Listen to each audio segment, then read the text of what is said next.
Hail and well met, and welcome to Severed Threads and Notes from the Black Ballad. So good to see you all back here, and if this is your first time here, it's good to see you anyway.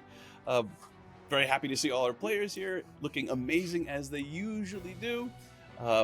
Before we jump into our introductions, I want to say thank you very much to Storytellers Forge and Dia Morte, the sponsors of this stream. Storytellers Forge, of course, the producers and writers of the module that we are playing, The Black Ballad. You should definitely grab a copy of it if you can. You can find that at the store. Links to that and to the Discord for Storytellers Forge are in the chat as we speak. And Dia Morte, of course, Drake leading Dia Morte and responsible for the music that you're listening to right now. Purpose-written music specifically for this module. Pretty awesome. And then there's me. I'm responsible for this too. He's been here the whole time. I'm medium. My name is Sean. I am a DM for hire. If you like what you see and are interested in playing a game of mine, then hit me up. Also, information in the chat, my Discord, medium rare. And if you like the art that you're seeing, a lot of the art that you're seeing is going to be from the actual Black Ballad itself. But the art of our characters here, amazing artist, goes by Kai. You can find her on Instagram, and that information is also in the chat. Going back to Storytellers Forge, circling back, they have a crowd-funded project that they're doing right now. Novels actually set in this setting with characters going through what these characters are going through as well. So definitely check that out. Information about that also in the chat. Chronicles of the Crossing would be really cool to read some novels about this setting, find out more of the lore, expand what is already a tremendous amount of lore, history, backstory, and just really cool, dark, and also contemplative fantasy. It appeals to me very much, and I think it will appeal to you as well. Let's have a quick introduction of our players. Who will it be first this time? First, it's going to be Tess. That's surprising. Surprise round. My name What's the point? My initiative was too low. My name's Tess. I have created two beautiful little chaos goblins, and I help run Ohio Shakespeare Festival in Akron. Right now we're doing spooky shows for spooky season, and it's pretty much my favorite thing in the whole wide world. Very cool. Work-wise, not like I like my family more. The kids are okay, but spooky season. You can find information about Ohio Shakespeare Festival in chat as well. And how can I introduce Tess without introducing Ryan?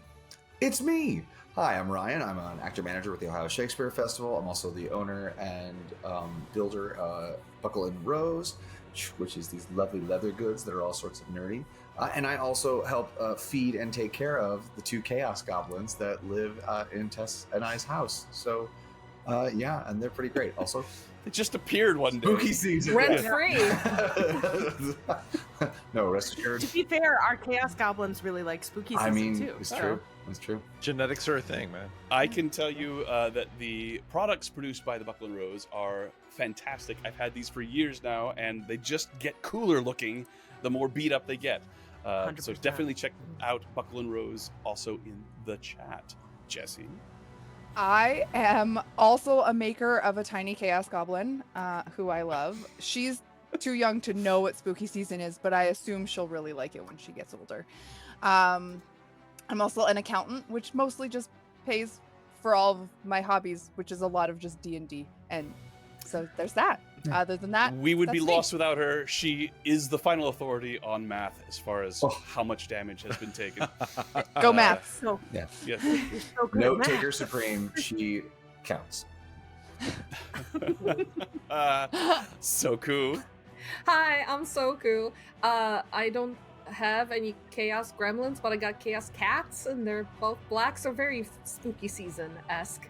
I work on a game called World of Tanks, specifically on console, so check out all that cool stuff. It's free, so play it, because it doesn't cost you anything to play it, and that's always the best. We'll speak more about free in a moment, but first I want to My introduce favorite number. Samus Haddad.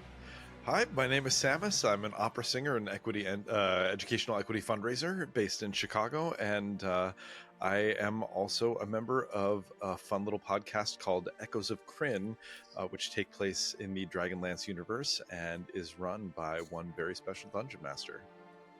Yes, indeed. That is a podcast that Samus and I have been a part of for a long time. If you watched last week, you got to see a fun cameo from one of our other players.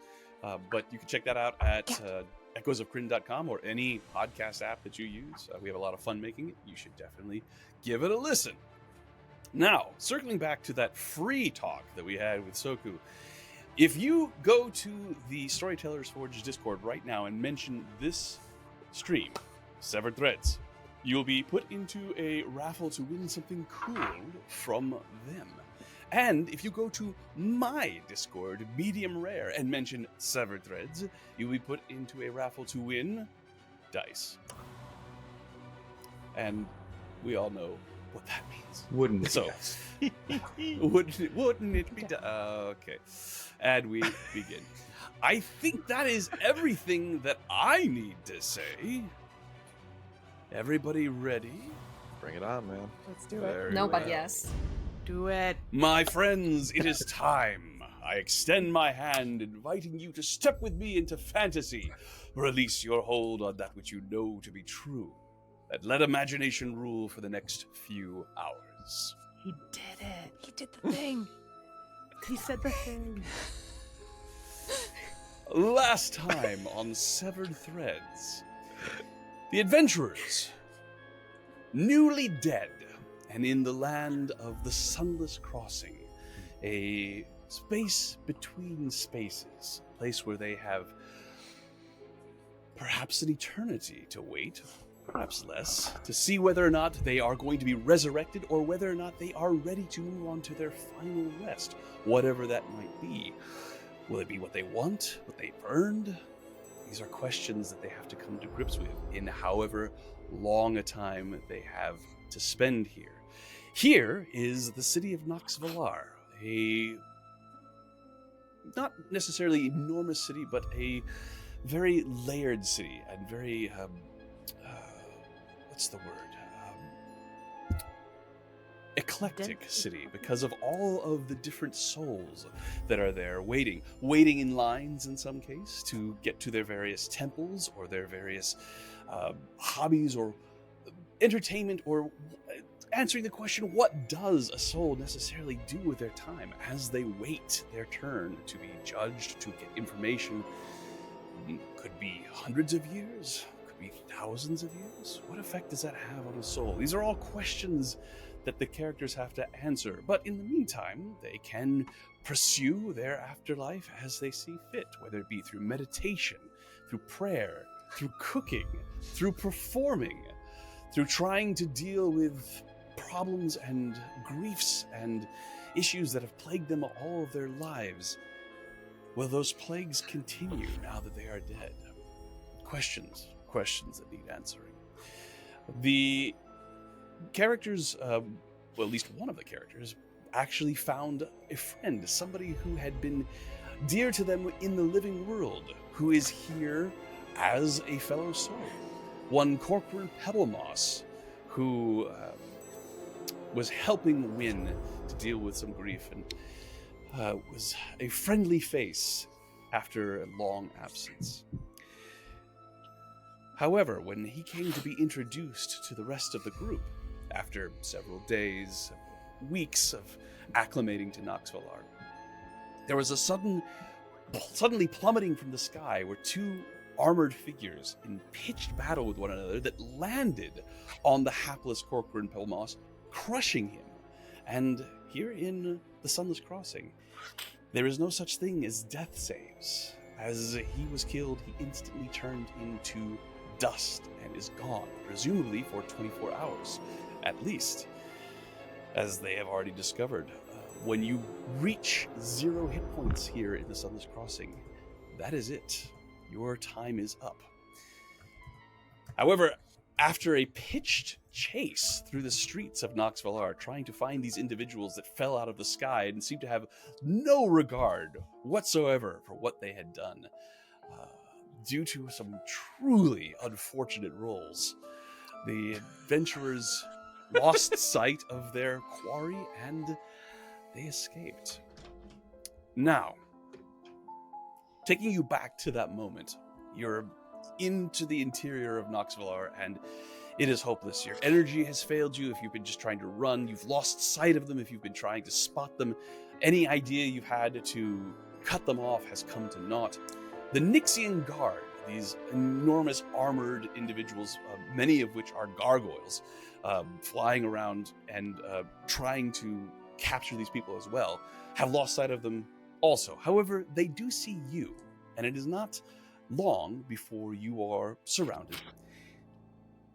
You're not necessarily arrested, but it's clear that since you were in the vicinity where this event happened, you had the best look at it, and as such, you are the most likely people to question. So it's not necessarily you're under arrest, it's would you mind coming down to the station and answering a few questions? Lawyer. That's the word. Right. You are put under guard and taken through the city of Nox Valar. The word of what has happened spreads quickly. Of course, you are the only ones who have a tie to Corcoran Pebblemoss, so the rest of the citizenry of Nox Valar are not necessarily saddened by his death, but the prospect of souls falling out of the sky into the city, that apparently is something that no one has ever seen before, and that is the topic on people's minds. At any rate, you are taken through the city of Nox Valar up once again to the Onyx Requiem. A massive building of gold and black marble, domed and covered with statuary. As you approach it, you don't see any rubble, you don't see any cracks or anything to suggest that this is an ancient building, but there is something about it that exudes age, timelessness. If somebody were to tell you that this was the first building constructed in Nox Valar, you would absolutely believe it. However, as old and ornate as it is, it appears to be in perfect condition. There's just a gravitas to it that is impressive. The Nixian Guard bring you into this structure. Vaulted ceilings high above you. You are brought to a chamber where you are told to wait. And this is where we pick up our adventurers. This is not a cell. It's a comfortable room, but it is clear that you are strongly encouraged to remain here until summoned. What do you do? Jack. What? No fucking I did. around. Oh, what? I was gonna say this. Oh, fine, fair. No fucking around. When they when they ask us questions, just answer them like a normal person. Well, I've never been a Like a human person, Oh Jack. God, not like a Like- human.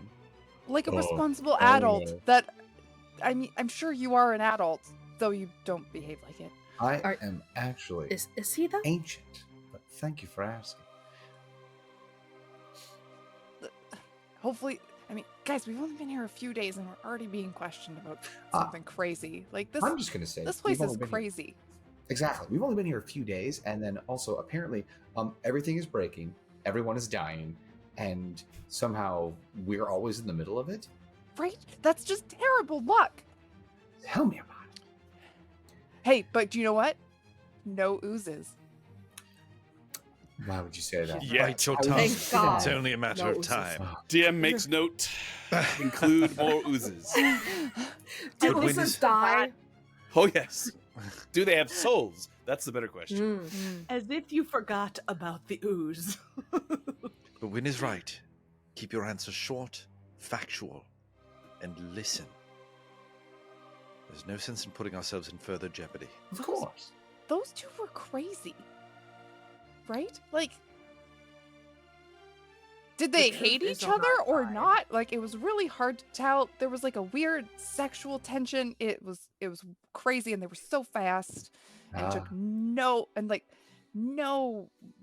L'amour. idea. Except he seemed really sad and sorry and was like more like, please help me kind of, and she was just angry and kind of scary. Was that blood in her hair? Yes. She had very chosen of ball vibes. You hear a knock on the door, which opens right away, and Valen the Jade enters, the Arbiter. You have gathered that he is actually in charge of the Nixian Guard. You will recall him from the Junction, the very large and impressive green gargoyle, long flowing black hair, the edges of his wings sharpened. He comes in with a scowl on his face and looks at you all. Ha. Again. There is trouble, and you are there. You're Do welcome. not believe I got your names last time. I am Arbiter Valen, known as the Jade. Oh, very, very nice to meet you. I'm I'm Dawn. Jax, and this is the Ooze Crew. No. No, not that one? Okay, all right. Try something else.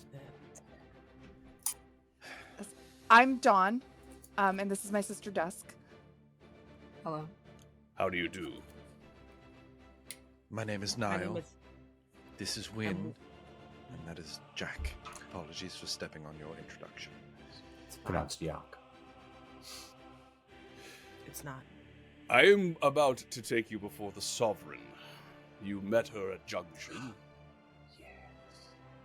She is going to be listening to your story in a far more official capacity.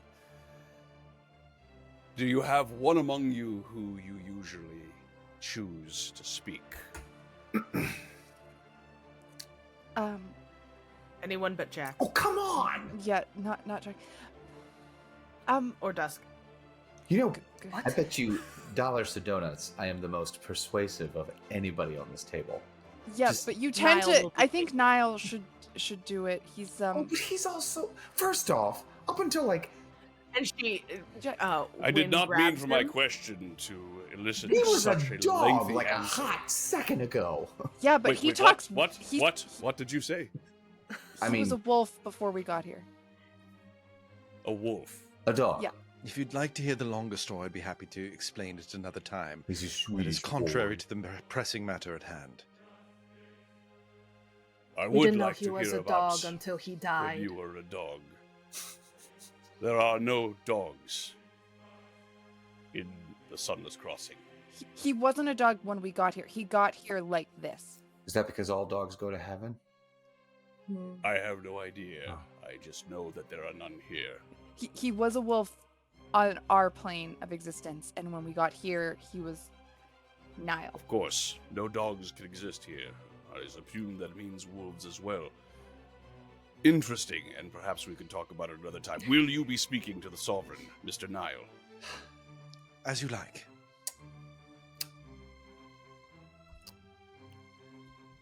I Then think follow. you would have done a great job, Jack.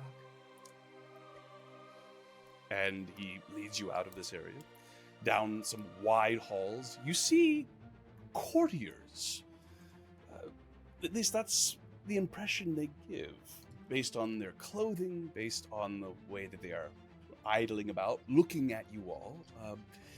You've made some sort of impression. A reputation of some sort is preceding you. However, you are brought into a spacious throne room, the focus of which is a enormous throne that is apparently made out of bone. It is glowing with a blue light. And sitting in this throne is the figure of Ashlyn. She appears very much the way you saw her in the Junction, wearing mostly black and browns. She has red hair that has a black circlet, a crown, but it is jet black, and it's somewhat obscured by her red hair. There is also an enormous mace that is at her side, leaned up against the throne. Far too large. One of these kind of think of a Final Fantasy weapon where it clearly must be magical. For anyone to wield it, it would need to have some sort of magical property to it. However, you are now in the presence of the godless monarchy. Ashlyn looks at you all, and with a slight smile, she says, "So, were you this much prone to trouble in life, or is it just death that finds you wherever there is calamity?" I think when you are as well equipped to deal with trouble as we are often called upon as an asset. High opinion of yourself. Just an honest one. I would hear in your own words the events that transpired today. Souls falling directly into the city is not something that usually happens. Although, over the history of this place, many unusual things have happened. There's nothing to take alarm at. However, I would like to hear what happened from those who are the closest to see. We have been charges of Johann since we've arrived, and from his own description as well. Apparently odd things have been happening since our arrival. I'm not so egotistical as to think that those things have any correlation with one another, but we have dealt with odd, black, chaotic twisters in the Ashen Fields. You were present when we helped you fight off those reality-chomping monsters as we defended the inn. And then, after a few days of being in Noxvalar, we were simply having a discussion with a friend of Wynn's, and out of nowhere, 2 streaks from across the sky obliterated him in an instant. It was very jarring. A couple who identified themselves as Janos and Keltia, I believe. They were having some semblance of a lover's quarrel, and since they had destroyed a friend of hers, we gave them chase. Poorly, I might add. We did our best to protect the crowds from their war path, and I hope that poor Pebblemoss was the only casualty. From there, we lost sight of them. We know very little else, but we will do our best to aid you. That is most gracious of you, and thank you for a very lucid and concise explanation. What you say coincides with what the Nixian gods observed. You threw yourselves at these individuals. You had no prior contact with them. I certainly haven't. I cannot speak for my compatriots. We were apart for 4 days. I hadn't seen Never them. seen them in my life. I hadn't seen them while I was wandering the city. And in your best opinion, this Pebblemoss was simply in the wrong place at the wrong time?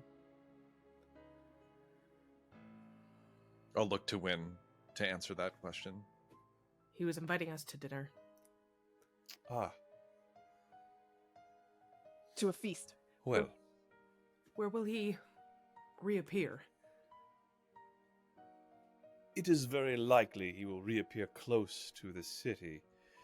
As I said, unusual for souls to simply manifest within the walls. There are processes that are observed. The visit to the Atonement Grove, perhaps the Junction, finding your Ashen Shepherd so that you can slowly come to terms with what has happened. These two have not had any of that, and while their rampage through the city is not something that speaks well of them, I'm inclined to give them the benefit of the doubt. It can be quite disorienting arriving here when everything goes according to custom. How they arrived, I can only imagine they were panicked, especially if they were in some sort of conflict before they arrived. They seemed Confusion can cause violence. they seemed aware that they had managed to kill each other. They seemed aware that they were dead when they were talking to each other. Well, Sean, did we observe them with any sort of life glow that we have noticed on some of the individuals who... decidedly not. Yeah, okay. Sovereign, do you have any explanation for any catalyst that might be causing all of these incongruencies here? There's a slight rustle amongst the courtiers that are on the edges of this room as you ask this question, and she raises a hand barely, and the muttering stops, and she says, "As I said, while there is a usual way that business is conducted in the Sunless Crossing in Noxvalar, over the span of many, many centuries, countless oddities, strange occurrences have happened. The fact that several have happened at once may simply be coincidence." Lean over to Dusk and go, "That question seemed to ruffle some feathers." However, if it is not coincidence, if it is indeed causal, we will get to the bottom of it.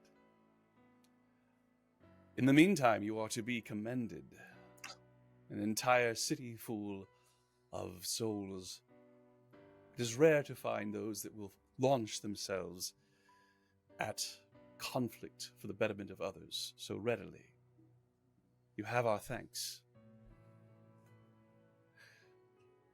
And as far as I can tell, you'd managed not to break anything other than a few crates. The crates were purposeful, just so you know.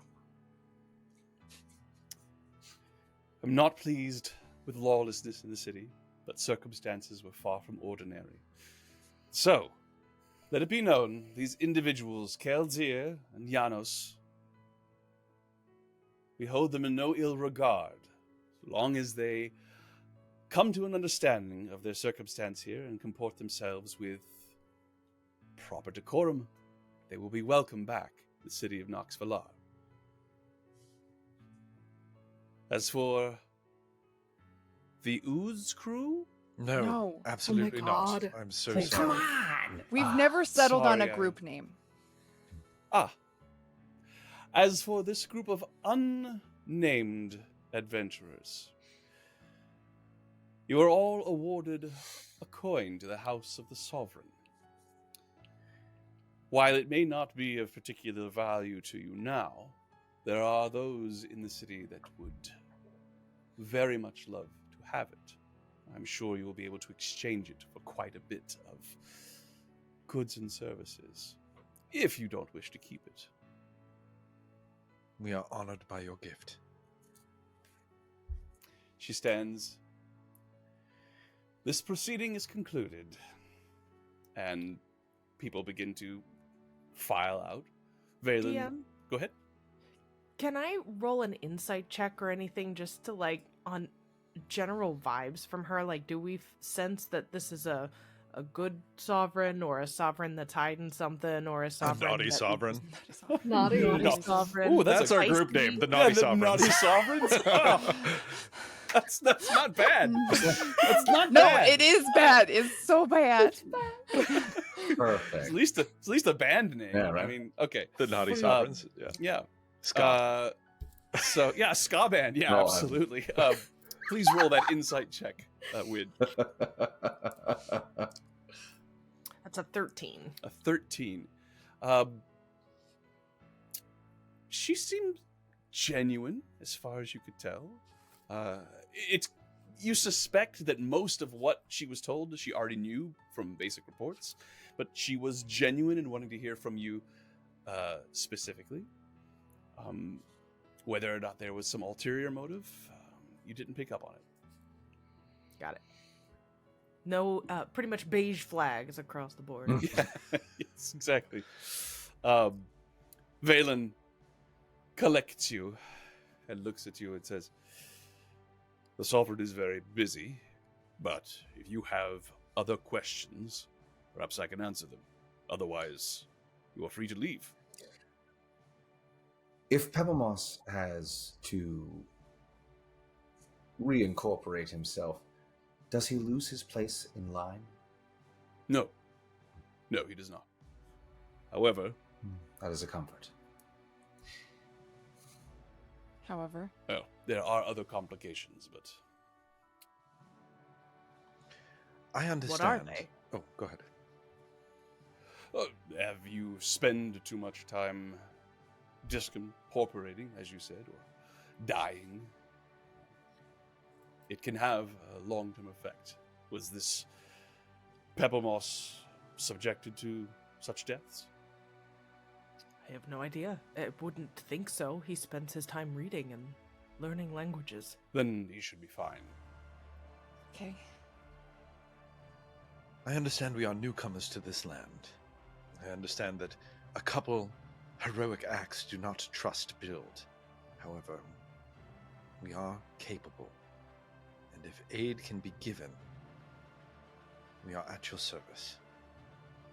A generous offer, and I thank you for it. You have the eyes of those who might make use of such individuals. But for the time being, the Godless Monarchy, Pale Horsemen, and others, we are taking care of it. Go experience the city. Take your turn in line and concentrate on fulfilling the needs that you have for yourselves, so that this place can be a transitionary place for you and not your permanent home. My dear sir, if, as seems to be the case, we are going to keep throwing ourselves in harm's way for the good of Nox Valar, long may it shine, is there perchance a place where we might procure armor and armaments of a certain higher quality, which may prevent us from being disincorporated, as we've discussed? We're really easy to hit right now. Oh, so squishy. I would like you to... Are you telling the truth about caring for the city of Nox Valar, Jack? Jack is a hero, sir. On some level, he is. I'm just curious. Well, I mean, no one writes a Are you using a hyperbole? Are you buttering him up, or do you generally? That's a very strong statement to this particular individual. Is it truthful? It is not truthful. Medium. Oh my god, The fairy. answer is Such a medium. fairy. Such I a think fairy you're right. freaking answer. Flags across the board. I think that instead of a deception check, I will ask for a persuasion roll for that particular statement. Don't mind if I do. I mean, law of averages based on how the last session went. Well, we're about like, to find yeah. out, right? I'm Hey. expecting crits. So my beautiful daughter gave me this little sparkly gem D20. I'm gonna roll that one because I gotta turn the tables here. That is a 15 on the die, and I have a There we plus 12. So Oh my! All right. His eyes narrow when you say that, but then slowly his demeanor changes and he nods slowly. There's a little bit of a grinding sound as he nods, even as he moves. Gargoyles, bizarre. You could see muscles, but they are made of stone. So as they move, it's a disconcerting effect. However, he nods and says, "If you do find yourself in harm's way again, it would not do for you to be unarmored. With the coins you just received, you should be able to find numerous armorers in the... Excuse me. Give me a second here. Pickle. Pickle.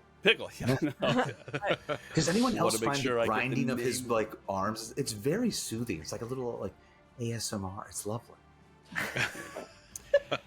The Whetstone Bluff is the name of the region Nice. in Knoxville. He says there are armors in the Whetstone Bluff that will happily outfit you for the coins that you should be able to receive from that. If you have any trouble, mention my name, and I'll see to it that trouble is sorted out.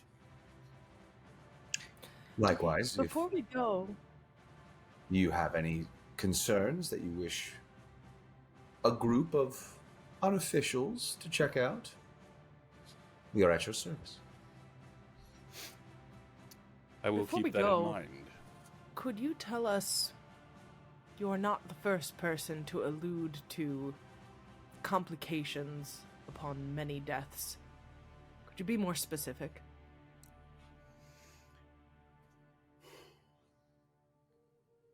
The more times a soul is reset, shall we say, the harder it is for them to hold on to that which makes them what they are, namely memory. All you see here is based on memory. Stronger the memory, the stronger its effect, the more potent the soul. If you lose your memories after being reset too many times, you may cease to be who you were, which can lead to worse and worse outcomes. Can there be anything worse than forgetting who you are, especially in this place? No. Win, I'd like you to make an insight check. Ooh. 17. 17. He's not lying. Okay. Do you Um, always lose a memory when you die? When you turn to dust? Here, do you always Well, lose it depends something? on the individual, but over time, yes, Like if there is no escaping it. if it just happened once and Dawn is like peering at her sister as she asks this question, like if you died once, could you have lost something? About you. He looks over at your I sister know and he looks that. back to you and he says, as I said, it depends on the individual.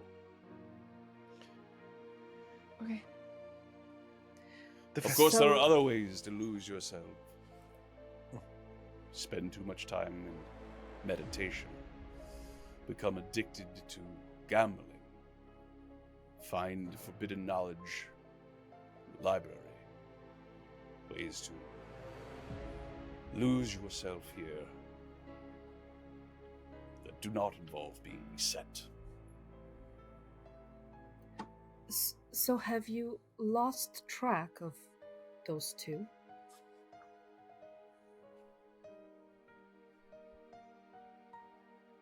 We have a very good idea where they are. Good. On a lighter note, the festival. Hmm. We know very little about it. I've been commissioned to make something for it. There's a festival? Tell me about it. You have? Yeah, Pebble Moss was inviting us when it happened. Yes. But commission? Oh, I was late. I'll explain later. Wait, you got a commission? Shush. Oh,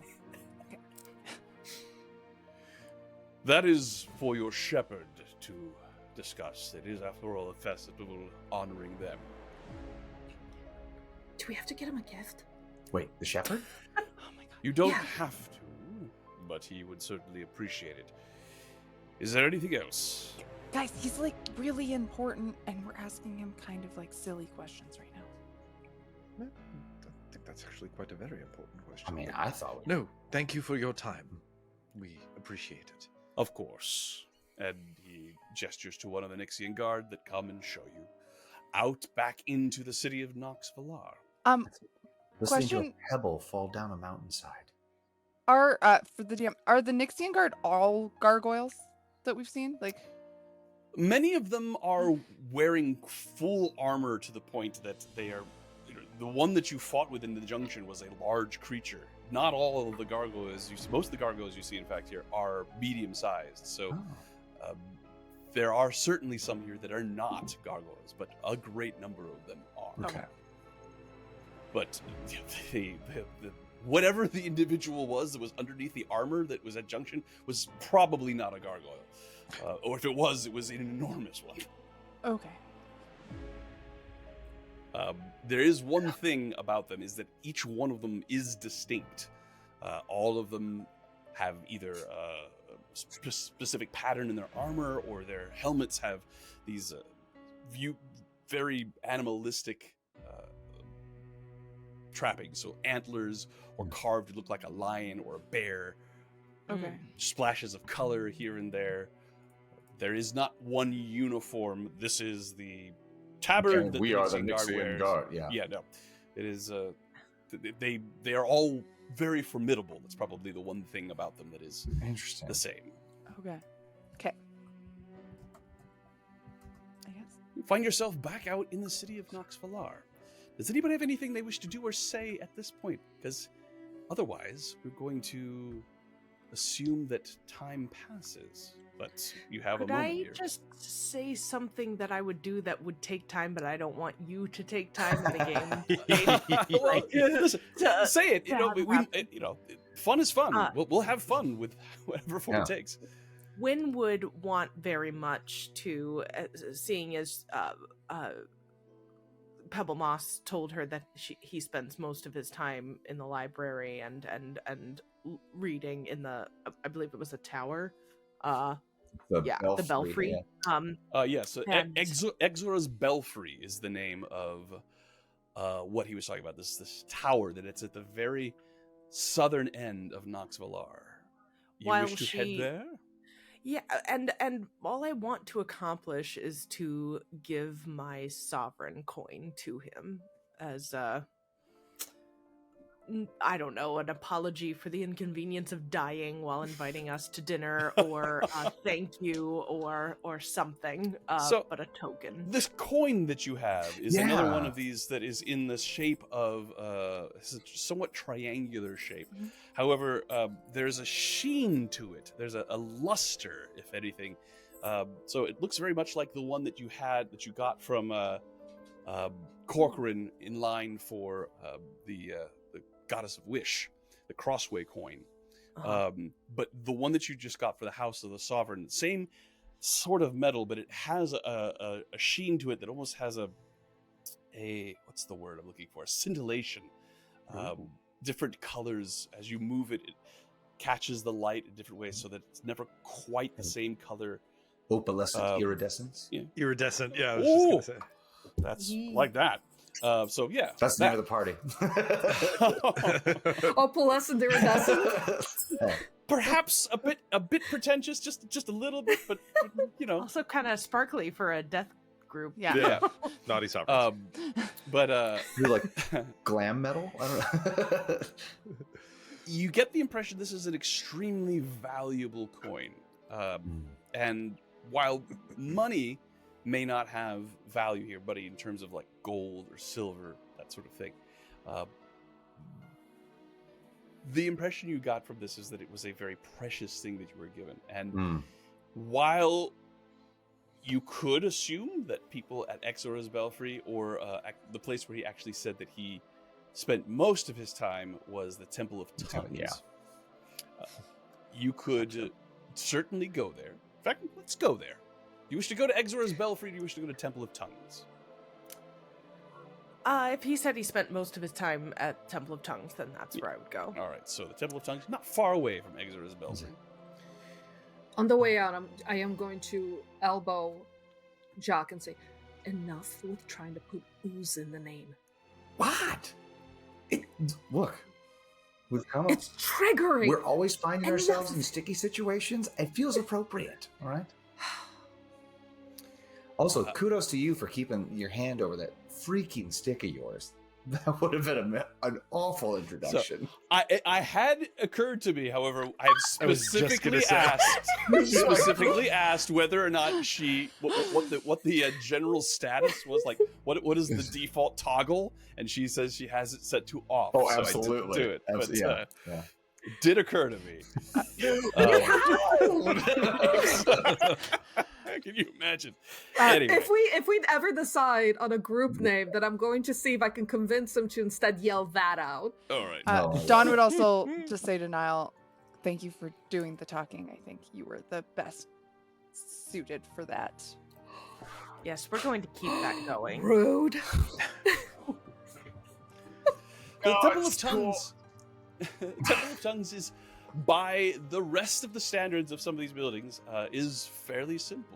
If you did not specifically ask where it was, very possible you would have passed by it.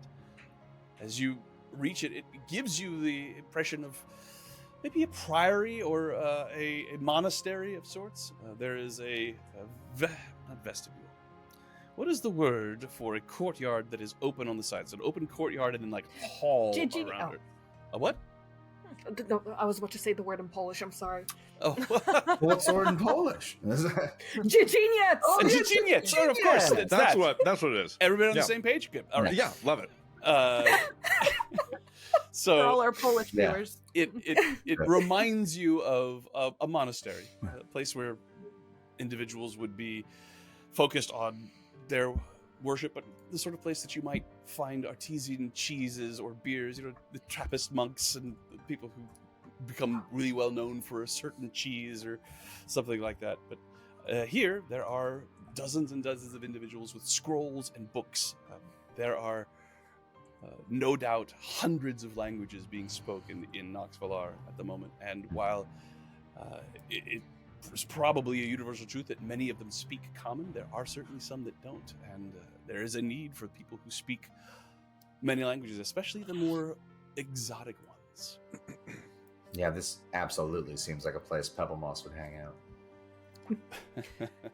Do you know him too?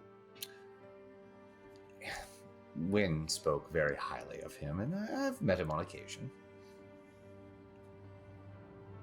Well, that felt sorry. like another lifetime, honestly. It was. Haha. So you arrive. There are, you see, lots of long beards and spectacles and stools and desks and Lots of other Corcoran pebble yes, boxes. exactly. Spawning, and we run up and we're like, "Oh, Corcoran, you're excuse me." A white man with a beard. So There's you go there. He Corcoran is not there. Tumblegrass. There's yeah. He is not there. You are asked whether or not there's some translating you need to do. I was hoping if I could leave something, perhaps of value, that would be Corcoran's, if there was a safe place to do so. Why can't you give it to him yourself? He died? And He went back opens his here. eyes and his spectacles fall off of his nose of this man. He died! I catch his glasses. But the Well, breakfast he'll goes. be back, but oh goodness, he'll have so much work waiting for him. We could come back when he's back. That might be the best option considering the value of the gift. These guys are a Suppose. bunch of nerds. Never trust old men. That's good advice. That's how we got here in the first place. Please, when he returns, tell him we were here and that we'll come back. Right. You turn and you see someone who you think, out of the corner of your eye, is Corcoran. You look, it's a bald pate and the hair and the staff as well. You look and you eyes brighten for a moment, and he turns away, and you realize it's not him. He looks This at you. place is weird. Can I Is it help a you? uniform? Sorry, I thought I knew you. No, Lan Shi Taishan. Yeah, don't think we've ever met. And you step out. If everything goes according to plan, or according to custom, as they say, he should be back within 24 hours. Certainly not a pleasant experience, but not a permanent one either.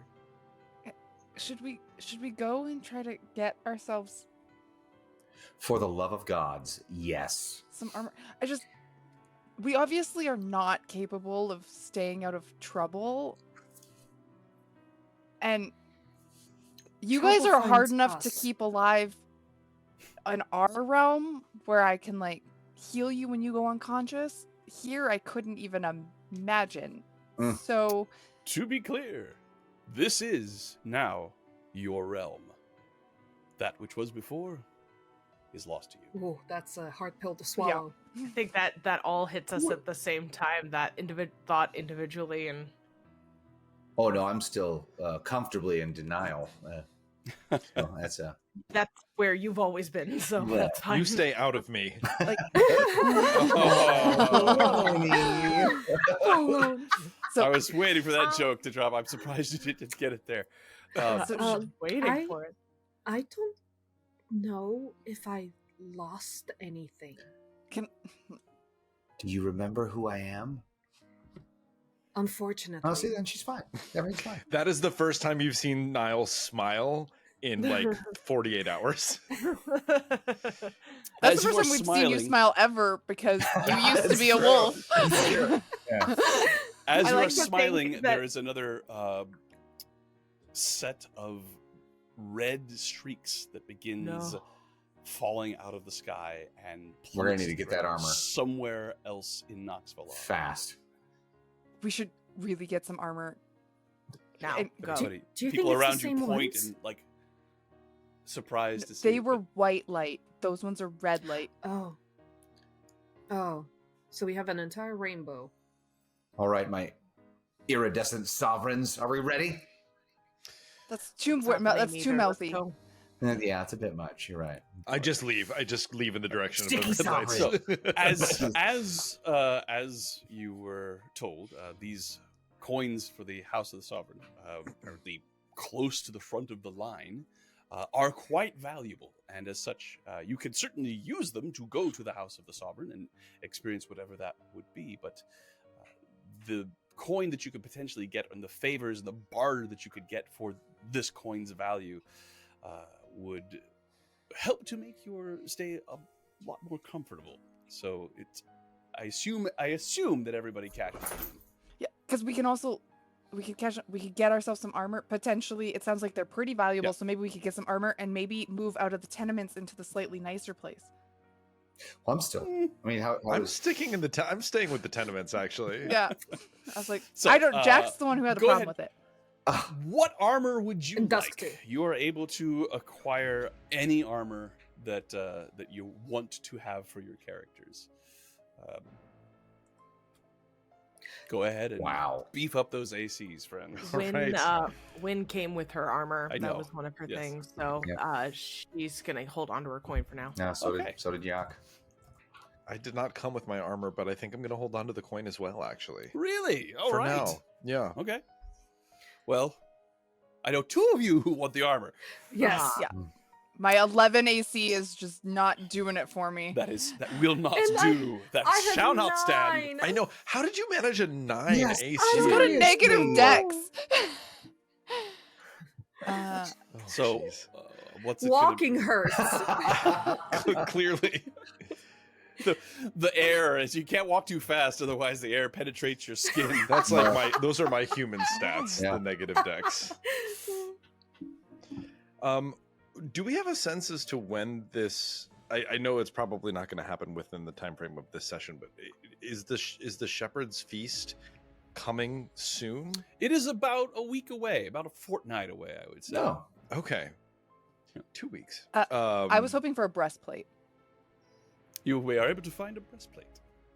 Then we don't have to spend a ton of time doing it. But in honor of the festival, what I'm actually going to do is create a massive cake that is going to be shaped like Johann, reaching down to lift souls up as they enter. So that would be a long project for for Nile. It would take several days. It'll be an so angel food cake. so I would source Johan's favorite flavor, and I would make it a showstopper centerpiece of the festival. You get the impression his favorite flavor is actually pears. I love that. So the rest of you, armor, making cake, and so on and so forth. You get you have time. You have perhaps days, even a week at your disposal. We went over a little bit of this last session, but does anybody have anything extra they wish to put in here? Something brief? Is there? And so, how goes the audition process for the low? It's right. The audition. It is a lengthy process. You continue to make your way up through the ranks. The hardest part about it, Jack, is the waiting in line. These interminable lines that once you get into the actual building where the audition is, you're like, finally I've made it in, only to find that it's just lines, people sitting around and just going over lines, going over words, going over everything, just God, I hope bouncing I get things it. out. Exactly. There's that right there. I tell you, make a perception check for me. A perception Jack. check. I can do that. Go ahead. Yeah, no, I'm gonna stick with the Zelda dice. She's helped me before. Oof. All right, kid. Well, you're in a timeout. And that is, you said perception, yeah? Mm-hmm. It's a 16 total. That's 8 in the 16. Oh, very nice. So. Make a roll me a D8, please. Oh, what? A D8. Roll me a D8. Roll a D8. Oh. A die I don't usually get to use. Sounds promising. I know, right? Use the goldfish die. A 4. A 4. You overhear something. I heard the sovereign was going to be married off, and a jealous lover killed her. All these new souls falling are because kingdoms in the living world are warring over her. Poor girl. Oh my goodness. I love it. Whoa. Fascinating. Can you say that again? Can I rewind that? yeah. I heard the taker. sovereign was going to be married off, and a jealous lover killed her. All these new souls falling are because kingdoms in the living world are warring over her. Poor girl. Damn. I love hot goss. Win, what do you do? Sorry, I actually have a question for sure, Win. go right ahead. That might affect Okay. what she's doing. Did you tell the group what you were trying to accomplish, trying to get answers about your daughter, and that you were waiting to talk to maybe one of the temples? I think she's pretty closed lipped unless she is directly asked, and if so, she'll give you a very direct answer. But because of what Pebble Moss did, she definitely told you that. She told everyone, so you would have been able to infer that she was getting in line to see the God of Wishes, and it would be pretty clear what her wish would be, what she wants to know. I'm just putting this out there, but I could potentially attempt to commune with my god and get some answers. Is this something you've always been able to offer me?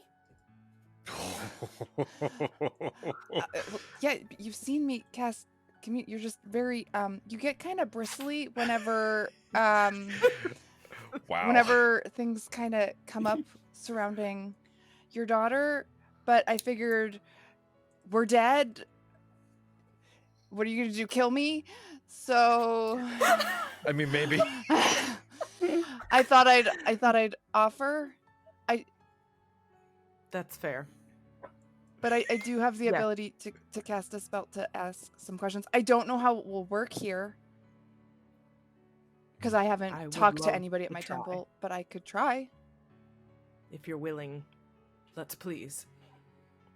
Okay. And I'm gonna try to cast commune for Win. Oh my. That could have been so much worse. No, You've been sitting on this whole time. Quinn is bristly, but she's also super fair. Yeah. Like, you're right. Why would you have talked to me about my Yeah, kids? you've like every time we've sort of brought up anything related, you've gotten like real like shut that down. So She only talked to the She wolf. she's the Jahira of the party. Yeah. So, a hundo p. A hundo p. Dawn, you have cast commune before from the mortal plane. You don't think that there's any reason why it wouldn't work the same here. However, whenever you do magic, and especially the divination magic, there is a pull towards the road to eternity. The temples there to gods of regret in particular. When I reiterate, you don't think that the spell will fail. However, it has the potential to work really, really well if you cast it in the temple. okay.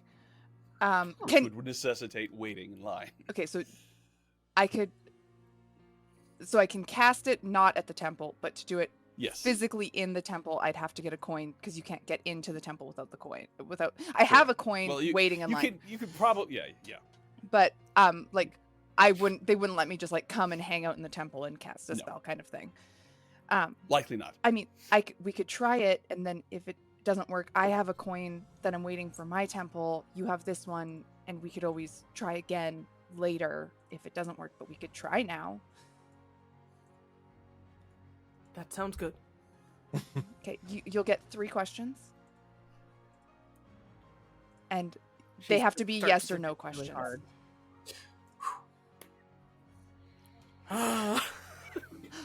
Okay, well, This is partially why I wanted to ask. I was like going to try to jump in early because if she was going to have to come up with questions, I wanted to let you work through other people. While this is happening, let's move on to other people while she thinks about the question she's going to ask. And also, I have a question for you. Sure. So the coins are very valuable. Mm-hmm.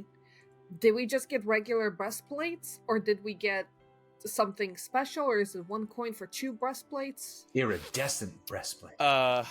You have enough gold, or enough coin, or enough treasure, shall we say, to get a perfectly serviceable breastplate. However, you could get one custom made with whatever designs you want. Nothing magical, but you could get something beautiful if that's what you want.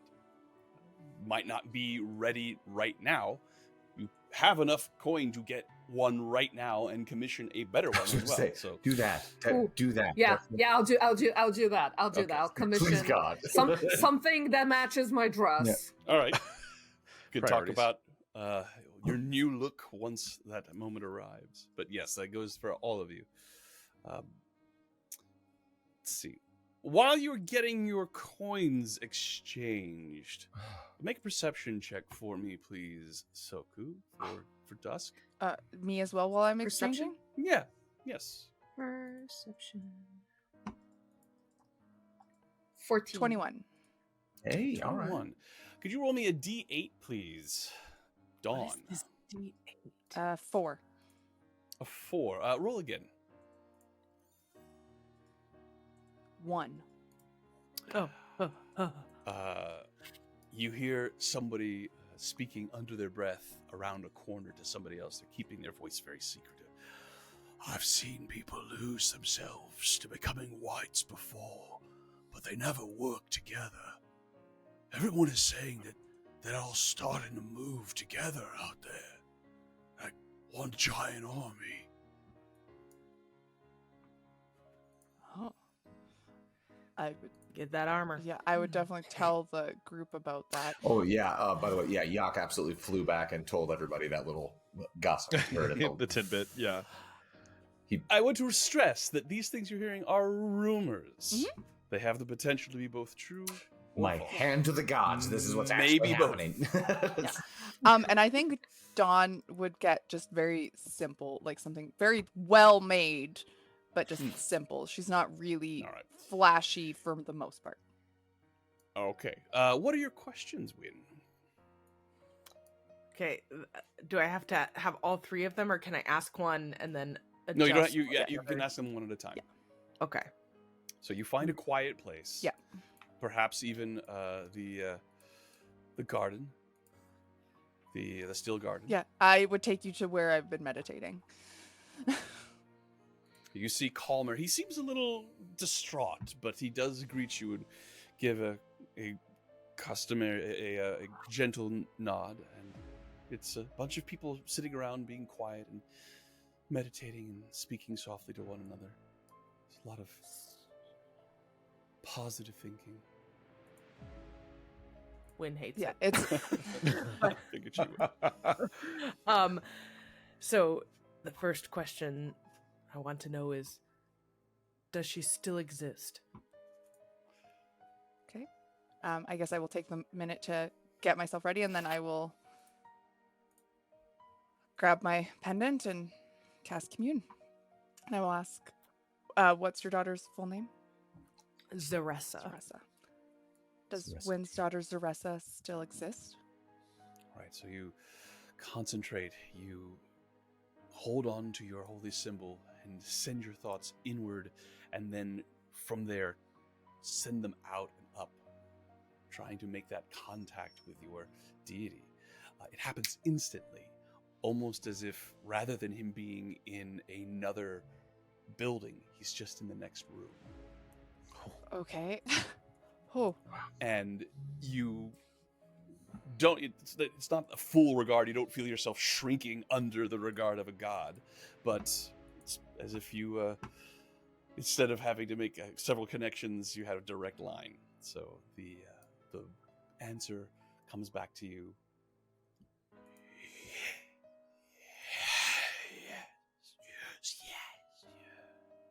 yes. And she visibly reacts. Is she happy? Is Zaressa happy?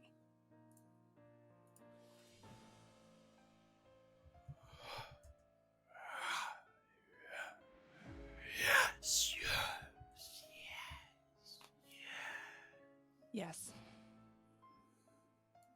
And this time, not just a reaction, but tears start to spill down, and she says, does she remember me? Does she remember Wynn, her mother?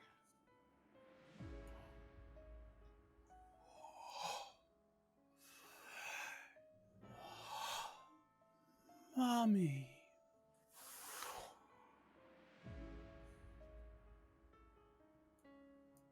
I didn't hear it, did I? I think I just heard it right. Mm-hmm. I will tell. I heard the voice. The voices were kind of. I heard mommy.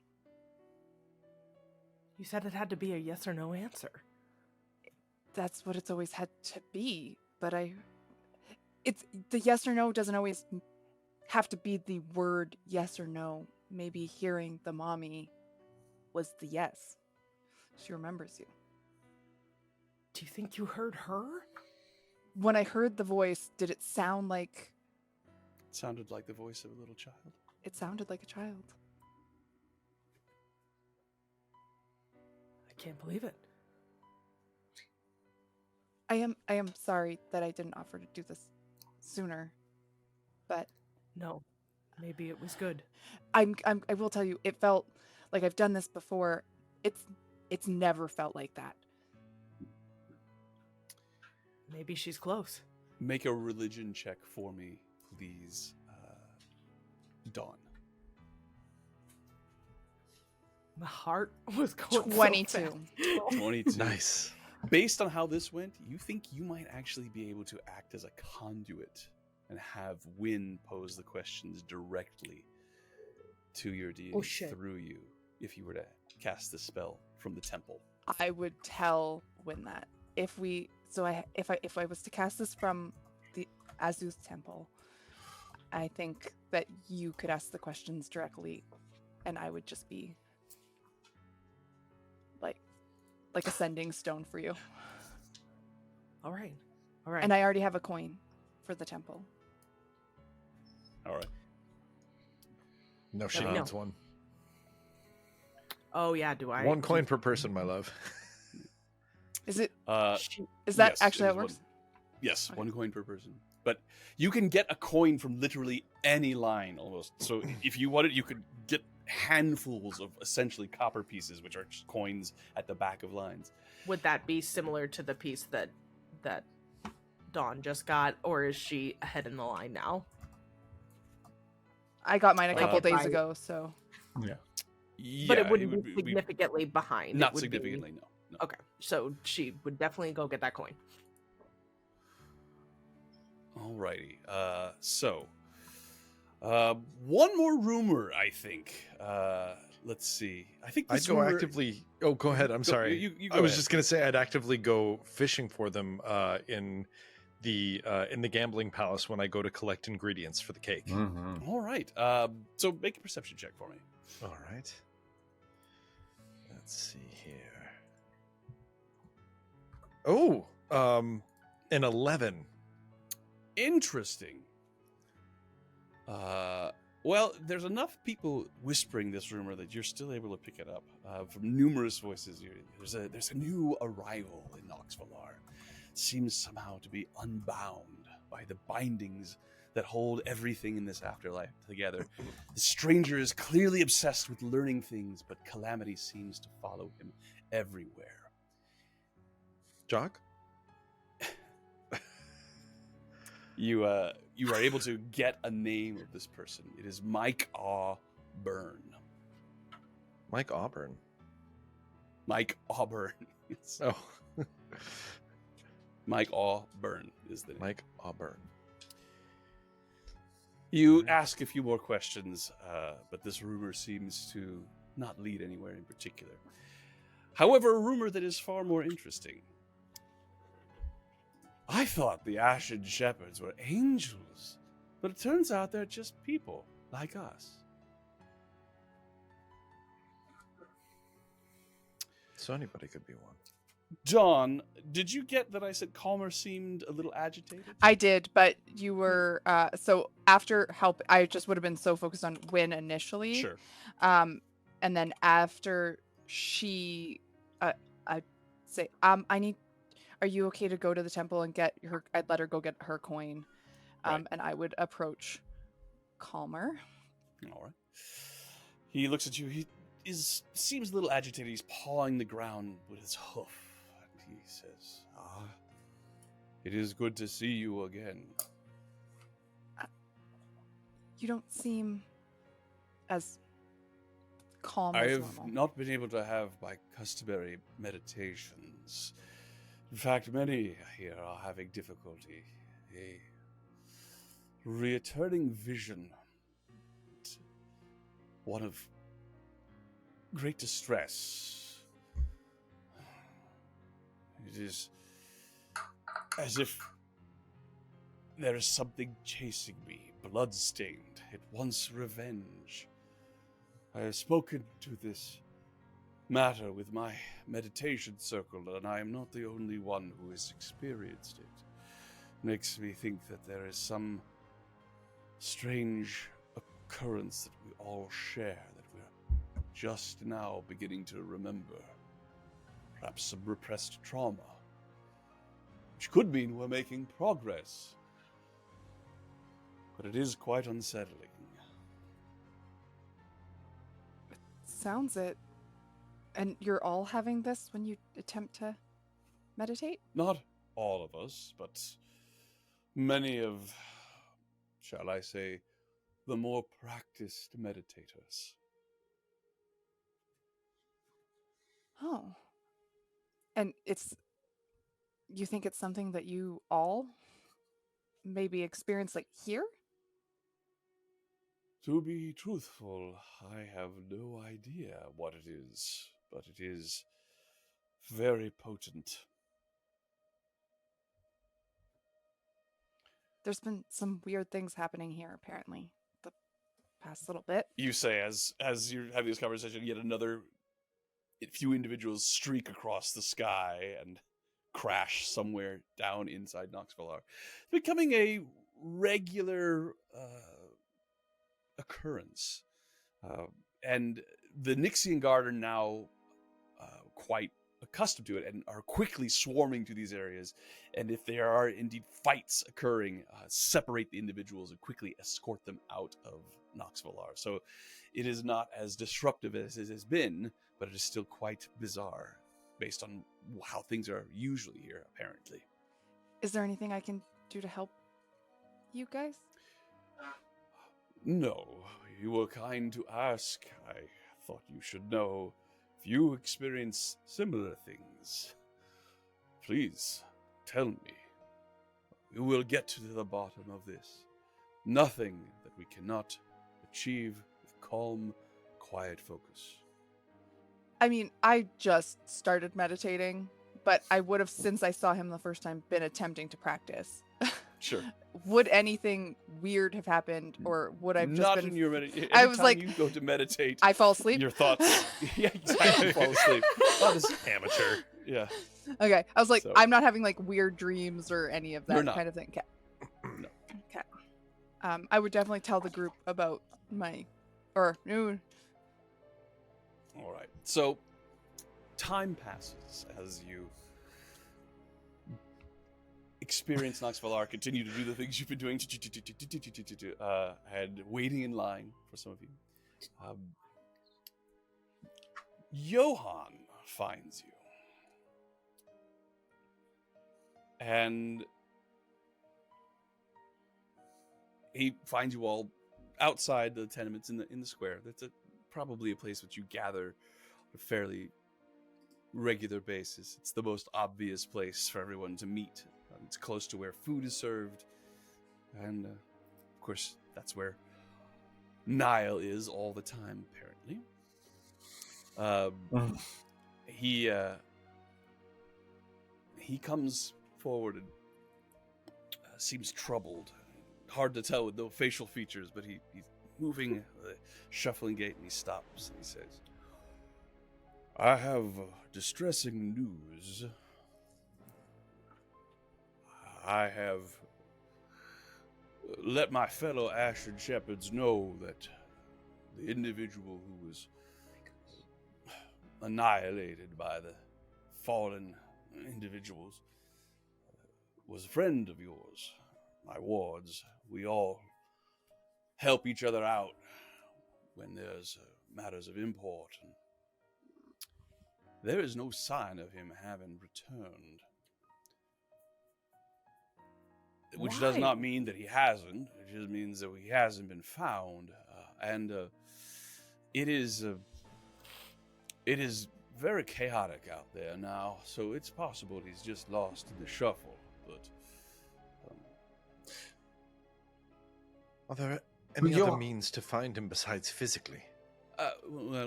Magic perhaps, but we're very good at finding souls. But these fighters that are arriving, there's so many of them, and more arriving every day.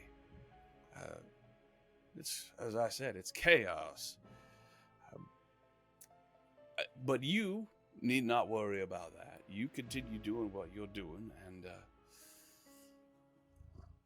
I might want, let me just say, I would like for you to continue just being normal souls here in Nox Valar, but you all, as I said, I spoke about your strength, your potency.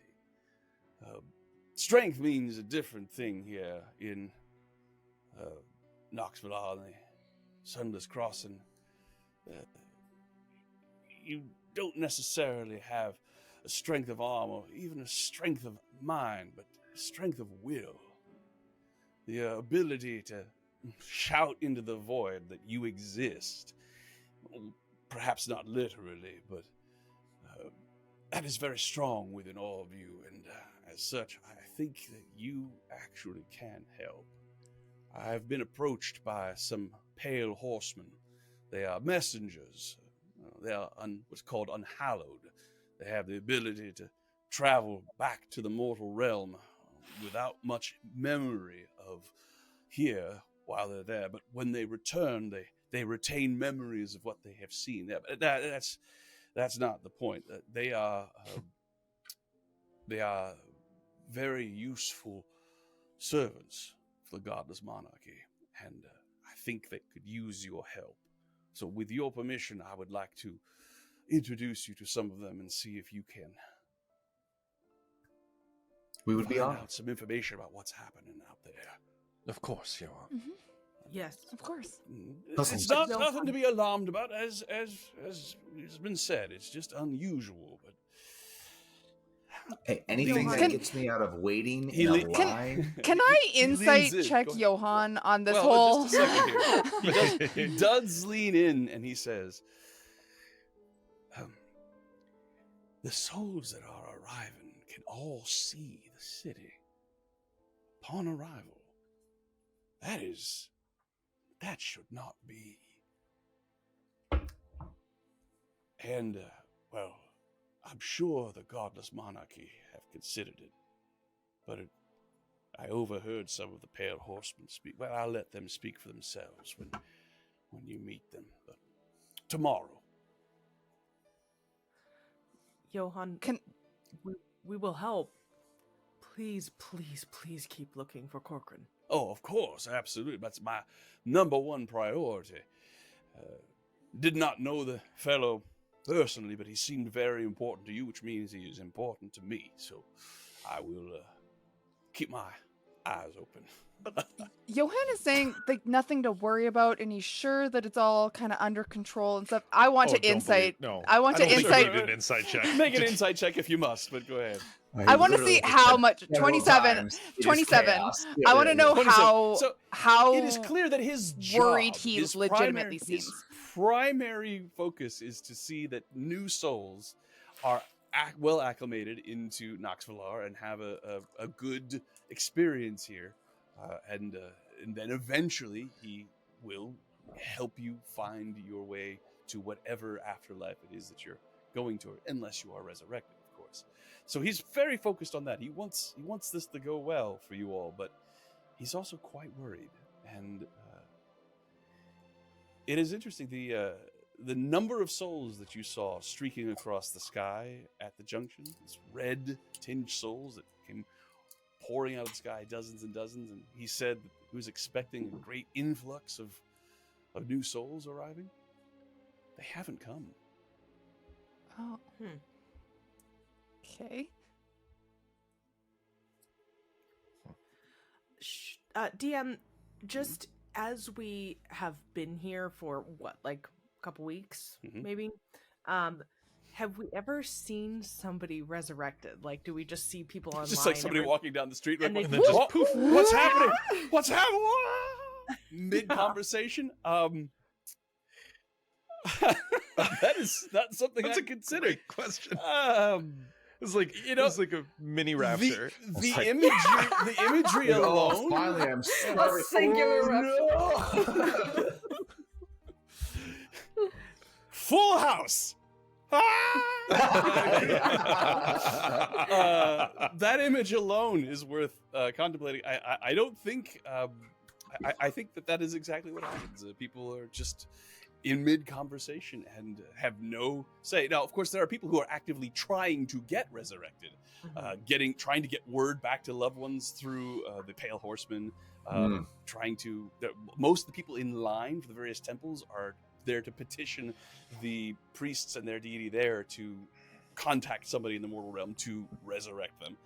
But yeah, I think when it happens, nobody has any knowledge or control over it, and so it could literally just happen mid-sentence. Okay. I'll have To move on the other way, to leave the other way by like just moving on to your final place, you go through one of the temples for that, if I understood, or through the temples. The keepers of the sands of time will tell you how likely it is you are to remain here. There are a number of things that need to happen. It seems to be that it's a balance between whether or not you have the potential to be resurrected and what time frame that is. That's what the keepers of the eternal sand kind of are keeping a watch out on, but also what you have going on with your own soul, whether or not you actually are ready to move on to your afterlife. Transcend. Okay, Exactly. I'm getting like a Coco vibe, wherein like as long as there's somebody who remembers you. Sure, that From could when certainly you were be a factor alive. in why Oh. you could get resurrected. Okay.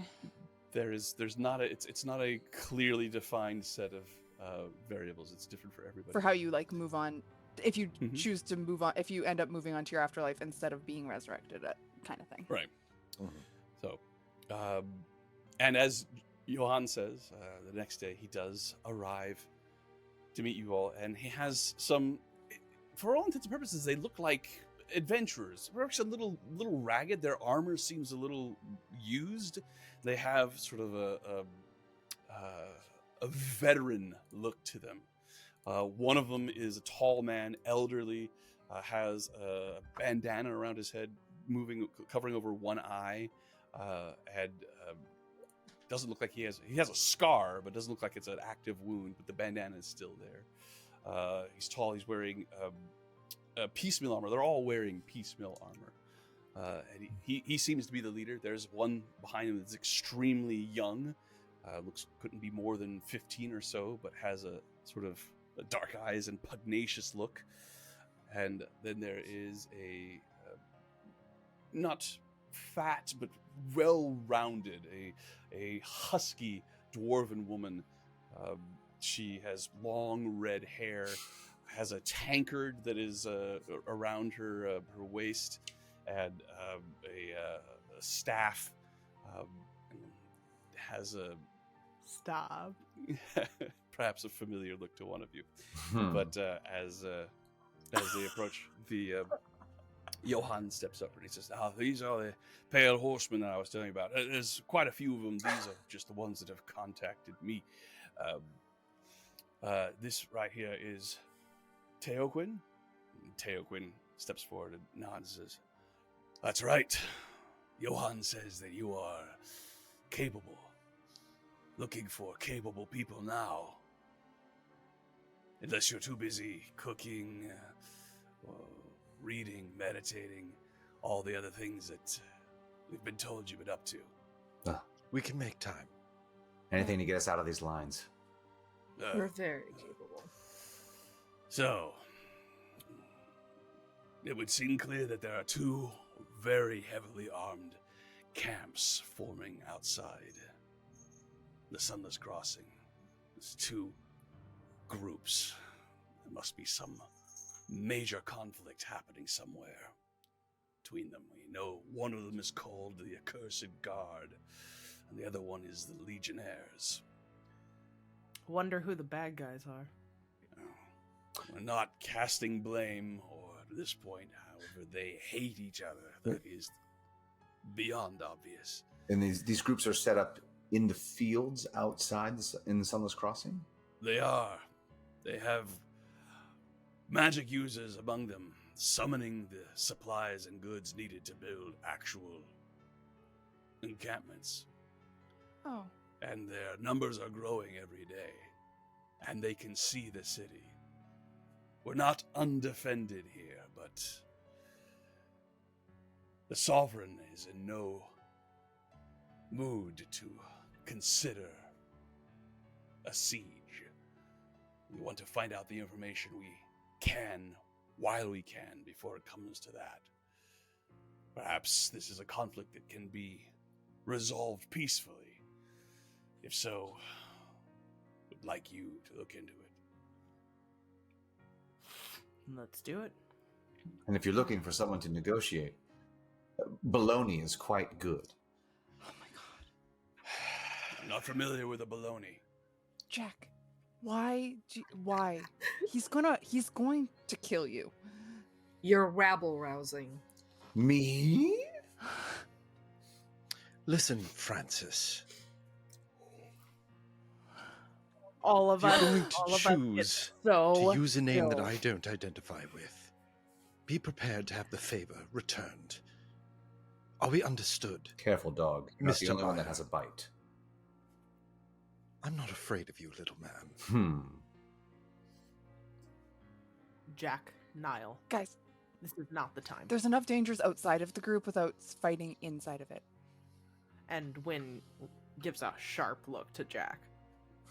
Stop calling him that. He's asked Done? several times. All right. I think we will take our break there. I'm imagining As, it's the Pale Horseman going, okay then, we'll just, how about we take a break? Right, that's yeah, lunch.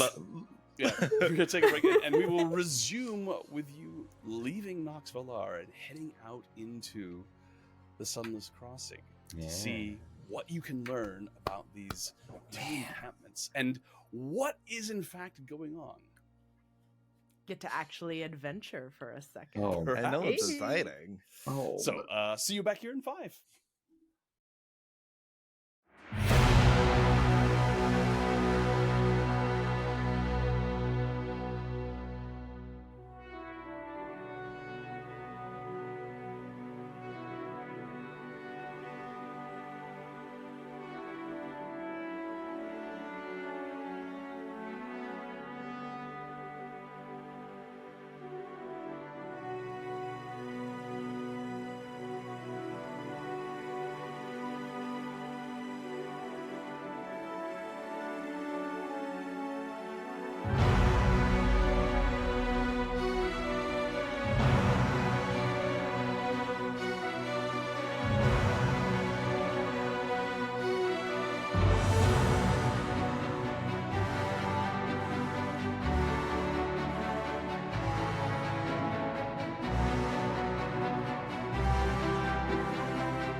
And welcome back.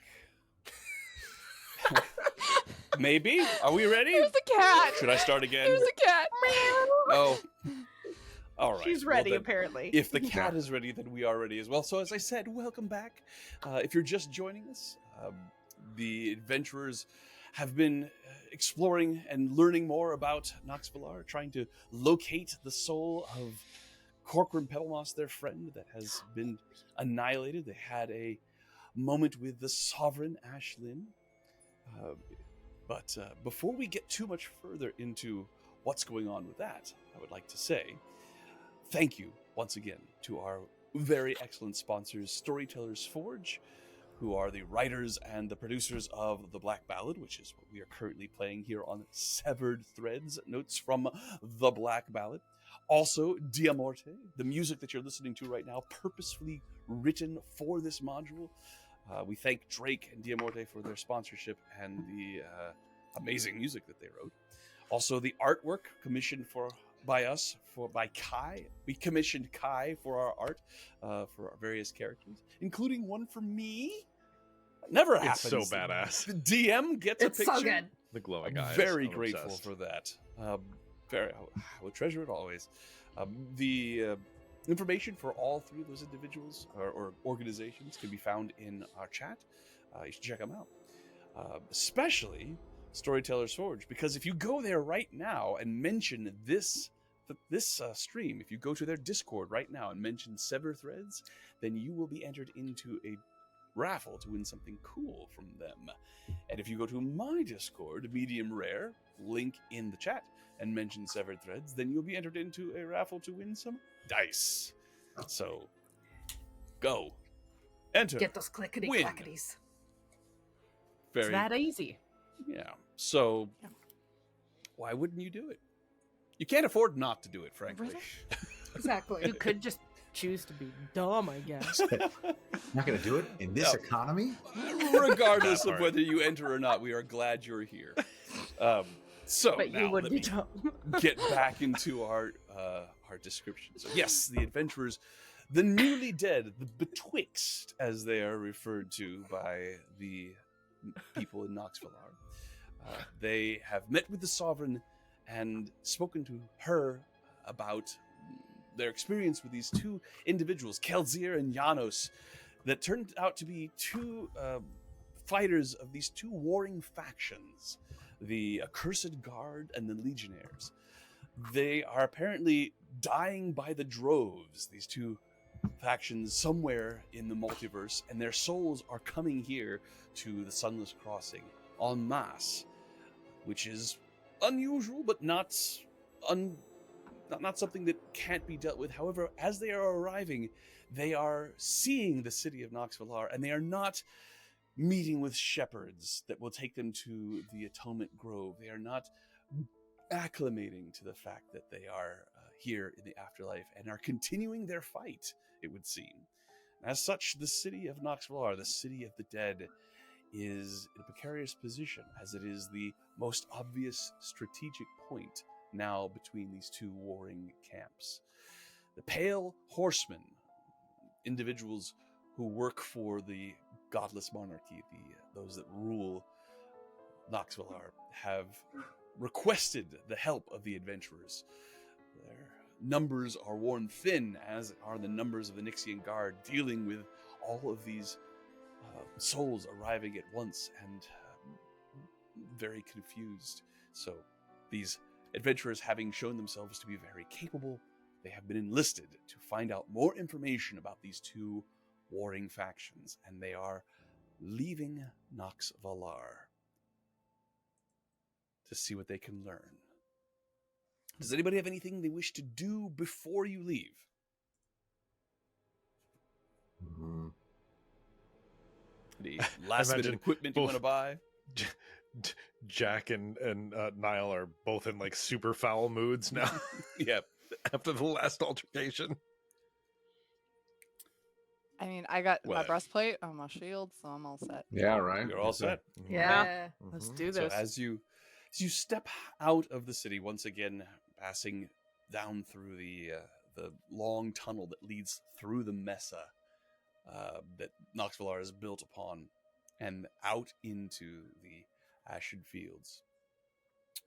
What was once a very peaceful field, this golden wheat that stretches out in every direction, is crowded with desperate-looking and hopeful souls. You can see Nixian Guard flying overhead. You see what you assume to be shepherds leading groups, but they have a somewhat combative stance as they're moving through the Ashen Fields, because many of these individuals are wearing the singed uniforms of the Legionnaires, similar to what you saw Janos wearing, and others are wearing dented armor, which appears to be what most of the Accursed Guard wear.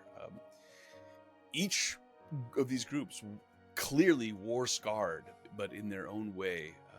And then, in addition to these individuals, you see other wandering souls, very young in some cases. Sometimes you see very old as well. They are free from the scars that these warring factions have. So definitely something about these two factions, this fight, the wounds and the battle detritus that they are experiencing in the mortal world as far as their physical forms are concerned, is carrying over with them somehow. Let's see here. Yeah, I can't quite remember if that was normal to carry it. Like, if your throat is slit, do you show up with a slit throat? You didn't. But we were poisoned, so like. It's a good point. You didn't show up with vomit and foam and all that Gotcha. all over you. So, as you are walking, a snatch of little melody comes wafting over the air. Dawn, you have an extremely high passive perception, as I recall. Mhm. You hear it. It's there's a young man who's following a shepherd. Does not look like the skeletal version of Johann, but clearly a shepherd. This cudgel that Johann carries seems to be somewhat of a badge of office. This staff, this very gnarled staff at the top of it, walking along, coaxing them along, and trying to explain many of the things that you heard Johann saying to you as well. But one of these individuals is humming a little tune. It seems somewhat familiar, sort of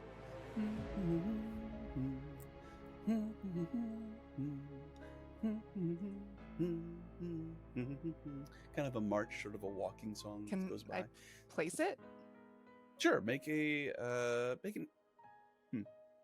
intelligence check, just straight intelligence. Straight intelligence. I don't suppose I would hear this as well. Nat with a 1. passive of 18. You would probably hear it as one. Yes. Oh, With a natural 1 on the roll, Dawn, you know you've heard the song before, but you cannot tell where. having a little better ear for music and a passive of 18 as well. I'll allow you to roll as well.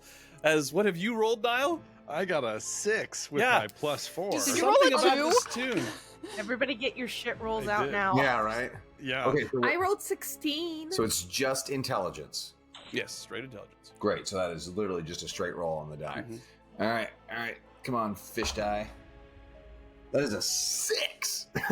Wow. Ugh. Total? We don't know So this the song is just Wait, what did you roll now? now roll the 6. I rolled a 6 on my intelligence roll. Okay, yeah. And what did Niall 6. roll? A 6. Oh, with I my rolled bonus. 16. The 16. What is your passive? My passive was 18. 18. Oh, well, hey. We're a very Uh, attentive group. Yeah. You Yeah. don't actually recognize it. You feel like it's right on the tip of your tongue as you go, oh yeah, that's, and there are words forming. Sure that you've heard the song before, and then it goes. But you think it's significant. Baby How far away are these shark, people? Damilas. Right. Baby shark. How far away is this other shepherd and their little? Close enough earshot that you were able to hear the idle humming under their. Excuse breath. me. Sorry. Excuse me. There's a blonde-headed woman with a sort of a kind of Robin Hood-esque garb on. that is wearing a cloak and has the cudgel as the shepherd steps forward in between you and the person that you're addressing. Says, I'm very sorry, but I must get these souls to the Atonement Grove. I understand. I'm just one of them is humming a song, and I need to know what the song is. What song are you humming? I don't know. Yeah, it just started. God, she can't get it out of my head. Oh, God. Really the worst. Right? Okay. Is what this thing's saying true? Are we dead? Mhm. Oh, quite so. Yes. We already did. Is We that- already did this. Nah. Okay. DM, is it the mhm. same song that Jack thought he should know that Teely was Playing. Yeah. playing? There's no way you could know that, Win. Well, so in the time past that, so my thought was that since we all sort of reconvene in the evening when we get back to our humble abodes, Sean, I would Mhm. have been playing that melody on my bandor. So, Right. or at least trying to recreate the melody. So, Well, with what you rolled on your intelligence check there, we will say that for some reason the exact notes it's in your mind clearly, but when you go to play it, it's not quite right. It's almost as if maybe Yeah. it's not the right instrument for it. oh, absolutely. Maybe you need a drum, so you try it on your drum, or does it need Yeah. a flute, or you don't know. Okay. At any rate, Sorry. Thank you. I'm sorry. Yeah, thank you. It's so busy. And she moves on. Okay. Okay. Do we have a plan? We kind of just walked out of the city and said, "Yeah, we'll deal with this." And Well, where are we We're going? gathering I- information. I do have some more things to say, if I may. Mhm. Oh yes, Yeah. please. Thank you. So, right. As you are traveling, I mean, you see souls dropping from the sky almost constantly. Some come rather close to the city, and some fall in the city as well. But almost immediately, Nixon guards are swooping down. You see very harried-looking shepherds running all around the ashen fields, just trying desperately to keep up with all this. You even see some more of these void ravages that you have fought at the junction, but the Nixian guard are alerted to the fact that they are here, and they are pouncing on them without mercy whenever they appear. But you see these rifts appearing, and then these creatures coming out, Nixian guards swooping in and annihilating anything that comes out. And then groups of skirmishers just falling out of the sky sometimes and resuming that fight immediately, or perhaps being dispatched by their various bands to feel out the other group. It seems clear just by looking at the deportment of this area that the accursed guards are in the east part of the Sunless Crossing, and that the Legionnaires are to the west. So, and then of course there's also the junction, potentially a place you could travel to get information as well. So those are your three main choices. Who do you think you will choose? I like the idea of going to neutral territory first to see what we can suss out before we go into a potential enemy camp. I agree with Niall. Sounds wise. Because to be clear, we are looking to parlay between the two groups. Yeah. Kind of sounds. I think we're just gathering information at this point. Information is good. I- Information is wise. I think the idea is to I help think they them want a peaceful do a peaceful. resolution. But these two groups seem to hate each other. It sounds like. A little Yes, bit that trouble. feels like an ambitious goal. Let's start with information, shall we? Shall I drum up some mounts? Not Right. dolphins. How far is it to the camps? Mounts would probably be helpful. Going to the inn first. Oh, yeah, I think you're heading to the junction Yeah. first. The junction is roughly a day's walk from Noxvillar, but if you all have mounts, it'll be far less. Wynn would summon her Cerberus. Milady. Yes, milady. So it'd be I want art for that. I so wouldn't say badly. Sir Burris, but it's not. It's a Dame Burris, maybe. Oh man, yeah. But so Yes, Jack, some mounts would be very useful. Very well then. Jack goes ahead and again, like you see his hands suddenly morph into this owl claw. I see them as sort your of, hand morphs into the owl claw and you Uh-oh. prepare to cast this spell, I'm assuming Uh-oh. you're using your Bandor. oh yeah. All right. So you reach for your Bandor, but before you touch it, it actually plays by itself. Oh. And it goes, foom, foom, foom, That sounds like a. and then falls silent. Shh.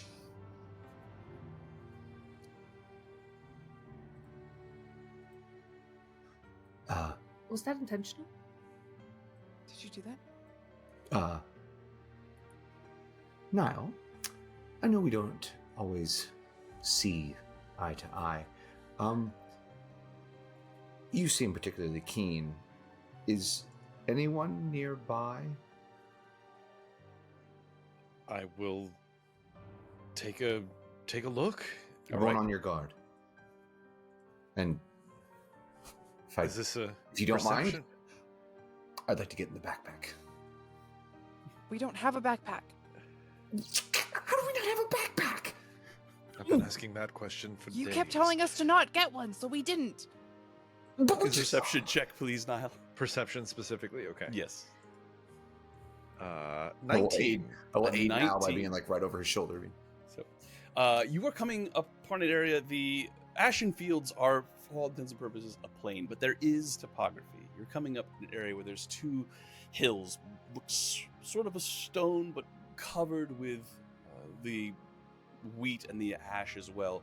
But they are reflecting the maelstrom above. There's a slight brightness to these two outcroppings, and it's not even large enough to call a canyon, just a passage between them, a copse of trees up ahead. And you see movement in that tree, and then you begin to hear a song that, being sung by a feminine voice, has a somewhat strained quality, as if it's under duress. And Yak will you hear the immediately words. use invisibility on himself. Yak turns invisible. What? Yak the Goblin King, lost in the night, fled from his throne in a pitiful fright. Too weak to rule, too quick to run, he traded his crown for a world of fun. He hides from his kingdom, hides from the throne, but a goblin king is never alone. But Jack the Fool runs from the cost. A king with no power is a king who is lost. And stepping out from around the copse, you see a green-skinned fey creature, quite clearly fey. Tapered ears like an elf, except much, much longer. And she seems to almost glow with magic. You see a lot of that glow is a vine or some sort of vegetation that seems to be actually growing through her body. As it reaches her neck and sprouts out, as it leaves the body, it immediately withers and turns to ash and falls away. This is happening constantly as she steps around the corner and looks at the group. Jack, who is this? Can I sense if she is dead or if she has the illusion of not being dead and being out of place here? Do you have an ability to know whether or not a creature is undead by looking at them? Not undead, but you said specifically that creatures here who are alive, like Teely, like the person who... Yes. So is this somebody who... Not glowing in that way. No, okay. All right. Who are you?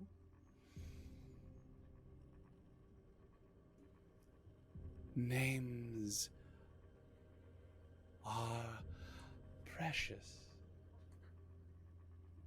Are you What are you? suspicious? Very. She steps forward. Master, I sense you near. The key you stole, without it, I'll never be whole. Wynn, State your intention. Wynn has drawn her greatsword. Searched I for it throughout creation.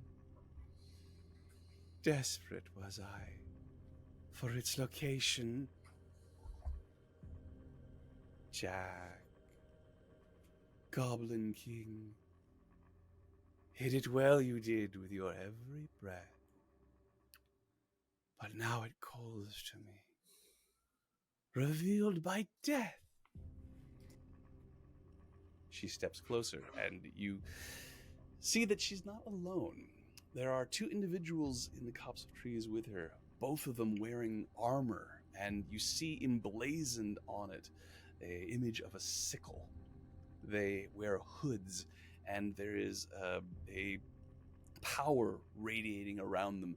It looks like spectral armor almost, in addition to the physical armor that they're wearing, except it is bristling with spikes and blades. Can I identify the sigil? Sure, make a history check. 24. 24. Well, this sickle has been used by many creatures and many organizations over time. However, you most recently saw it on the tattered clothing of Kelsier. What do I know anything about the history of what it might come from, or is that information beyond that role? That is information, I think, beyond anything that you would know, especially since you've spent the last several months as a wolf. I don't know what you're talking about. I was a very attentive wolf. I took lots Fair of enough. notes. Okay. The creature looks around, and as she does, her eyes flash with a sickly green light, and she focuses right at you, Jack. Hello, Yantezul. Your stature, Lord, it is most changed. Had Prefer to- you this? Had to travel light. She moves around. As she does, she sways back and forth like a tree would in the wind. However, with each step, you can see that there's a tenseness crawling over her muscles. And you see them beginning to, the vine in the center seems to be growing from the very center of her, spreads out and moves over her arms and twists and knots like corded muscle. Your other form, I served your will. Perhaps it is my turn to be master. What a thrill. I am sorry. Go ahead. I am sorry to learn of your passing, friend. But as you know, all things must end. Your chase pursuit of me is in vain. Let it go and ease your pain.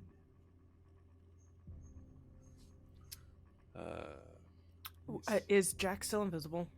No, I've dropped invisibility. The minute she flashed her beam at me, I was like, yeah, right, fine.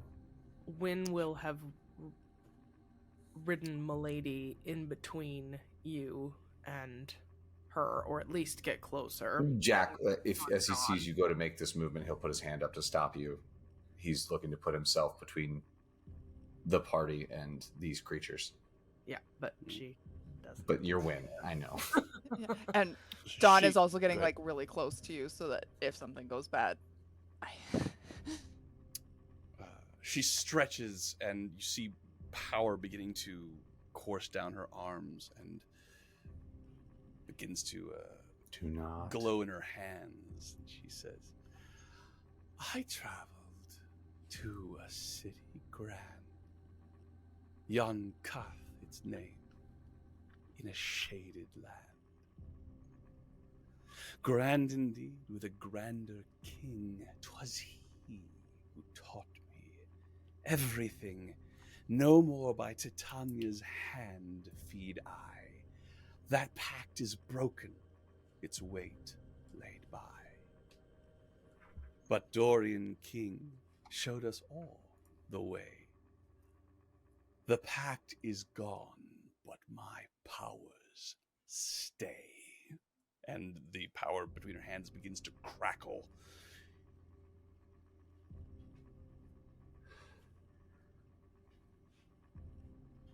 I say, Jack looks behind him to everybody. He's like, brace yourselves. This is going to be a fight.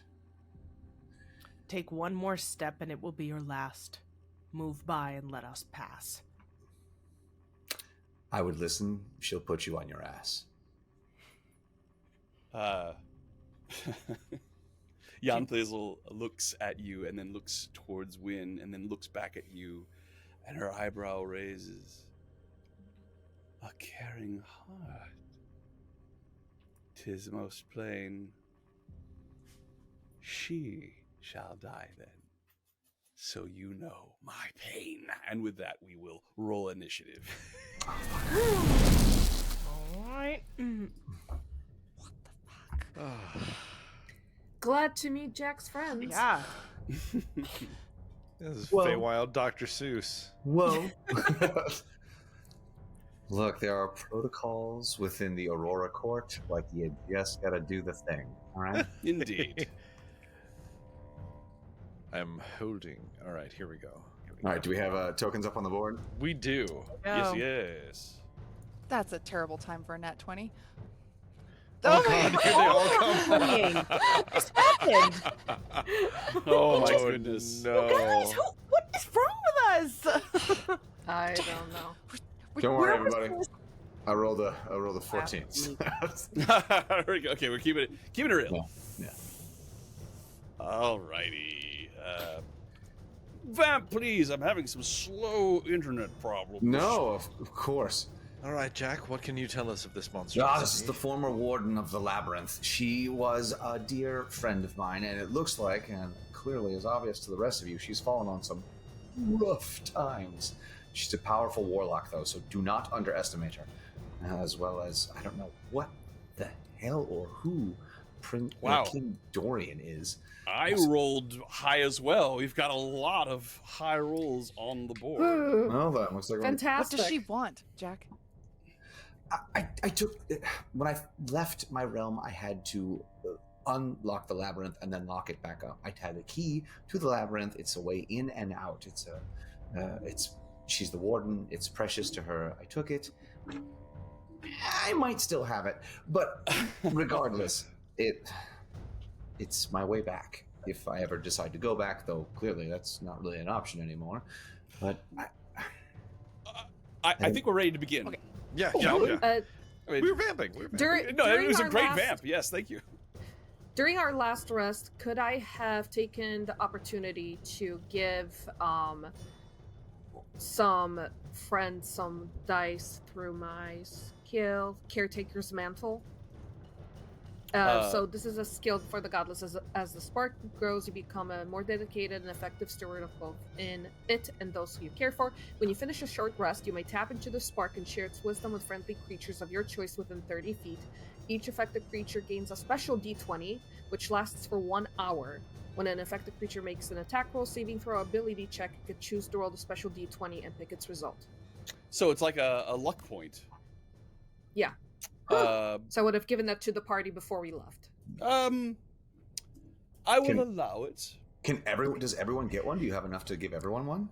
Yeah, it just says each affected creature gains a special d20 and it says within 30 feet. That's When you finish a short rest, you may tap into the spark. So man. we will assume I will allow that right Because we before knew you we were left, leaving. you Yeah. took a short rest. I will allow that. Yeah. Sure. So it lasts Okay. for an hour. The question, I suppose, is whether or not you've been out here an hour. That's your call. That is my call. I tell you what, we'll leave it up to dice. It's a cool feature, Okay. but this is a long journey, and the fact that prey has happened, that combat has happened to fall upon you within the hour, there is a chance that might not be the case. So tell you what, roll a d6 for me on a D6. On a roll of 5 or 6. It has succeeded. I rolled a 2. A 2 is not going to be so. So for a while, everyone felt really wise, Great, and then awesome. it just I love Could it. have used it for some of those. So high on initiative. Yeah, That's you could- yeah. yeah, that's right. That's right. That's right. Came in right there. And yes, of course, we need to get Milady on the board, and Bit she of will have course. She's a she will have +2 a dex. her own. Let's see here. More vamping while I find a token from Milady. All right. You want me to roll for her? Yes, please. Mm. Here she goes. So yeah, Jack. So she's a Uh, warlock, and we She's a should not warlock. be in this clustered pattern that we are right now. yeah, no, that's it. Fantastic. We should Awesome. definitely spread out a little bit, friends. Talk Insane. about the dice giveaway. Hey, we're Right. giving away Yeah. dice. Go There we into go. Sean's Yeah. Discord and mention this stream and be the entered black to separate win threads. some dice because dice are awesome. Hopefully they roll better Oh, for yeah. you than some of our rolls have been for us. Uh-huh. I am still Yeah. laughing about the how could you afford not to in this economy? It's true. I mean, Yeah. I haven't seriously. bought It new is dice true. in a long time. That's Oh. Yeah, that's true. Alrighty. And also, Storytellers Forge with their own giveaway too. So there's Absolutely. chances for 2 different and We're talking there's a gifts link on for gifts that on gifts. in the chat. So All watch right. your free story and get free stuff. We're Free so good at stuff. vamping, you guys. Thanks for that, guys. That's really, really something. That was That means we all perfect. get inspiration, right? Inspiration. Heroic inspiration for all. I'm certainly inspired. No, you're not. You don't know. Wait a damn minute. Yeah. All right. So what did you roll for Milady? 14. A 14 12 total. plus 2. All right. So 14 plus 2, so 16. No, 12 plus 2. Okay, got it. Don, I need help. All right, that's going to bring us now to win at the top of the order with a 23. Top of the order. So Well, I top of the order imagine to you. if I want to get closer so that I can do something, I have to get off of Milady. Well, you take. We'll say that you were on Milady. That makes Yeah, sense. for sure. Yeah. You're traveling, Well, so, and you did previously say that you were near me when you were. Yeah, that makes sense too. We'll go ahead and put you there. Great. Your instinct to go in front, but he backs you off. So you want to be right there like that. Okay. So you don't have to use half your movement to get on, but if you want to use your mount's speed, you have to wait until your mount's turn, and all you have to do is hold an action until you get there, unless you want to do something in range. I want to do something right now, so I am going to get off of the mount. Okay, so that is half your movement to dismount. Okay. So 15, 20, 25, 30. You go And I'm charging going forward. to turn the Faithless. Turn the Faithless. I'm using my channel divinity to utter an ancient words that are painful to Fae and fiends to hear. And I present my holy symbol, which is a heart with a dagger through it. So I should be able to at least get this bad Yeah, indeed. shit right here. So, tell me about these words that you say. Don't hurt my friend. Ancient words. Oh, my friend. Fag crush. Yeah. She would her voice would start to echo, and she would say, "Your life is forfeit. Your blood is your blood is spilt. Turn now, or pay the price." There you go. That's what she said. That didn't All right. rhyme. I tried. I was like, I don't have something. It doesn't so- say. It's better in Sylvan, yes. Yeah. In the original Celestial, it sounds. It's beautiful. It rhymes, yeah. It's lost in translation. You begin to say this, and your weapon begins to glow, and the power exudes from you, and you watch it wash over this obviously fey-looking creature. And she does cringe from it, almost as if she expects it to cause something, and she then seems to have no effect on her, which can only mean one thing: she's not actually fey. Oh. I scream that back. We don't fade up. Anything else, Min? Nope. All right, that's gonna bring us to the accursed jar. I guess I can't like hold an action because they just spent an action. But Just spend an action, yeah. Okay, I would. Sorry. That's fine. All right, so this accursed guard right here suddenly steps forward. As he does, a blade appears in his hand, and he begins to cast a spell. As he does, you notice there are no material components. He doesn't say anything, just begins to wrap his arms around himself with his sword up in the air. And as it comes down, you watch as the form that he was, just the one, splits into three. Actually, four. The same thing happens to the other one, and the two of them split. This one runs over here, out of sight from the majority of you, but not Win. This one is going to run over here also, and behind this copse of tree, it's there. Not visible, not directly targetable. That is going to bring us to Dawn. Okay.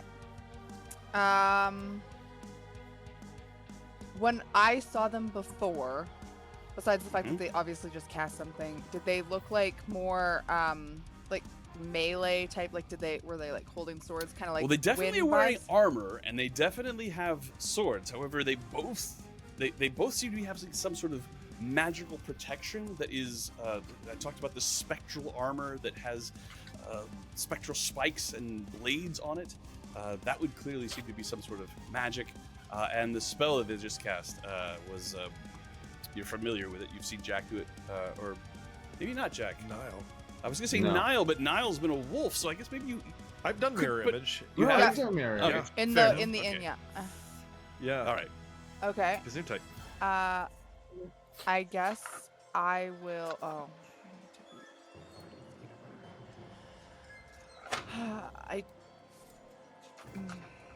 Okay, I'm going to.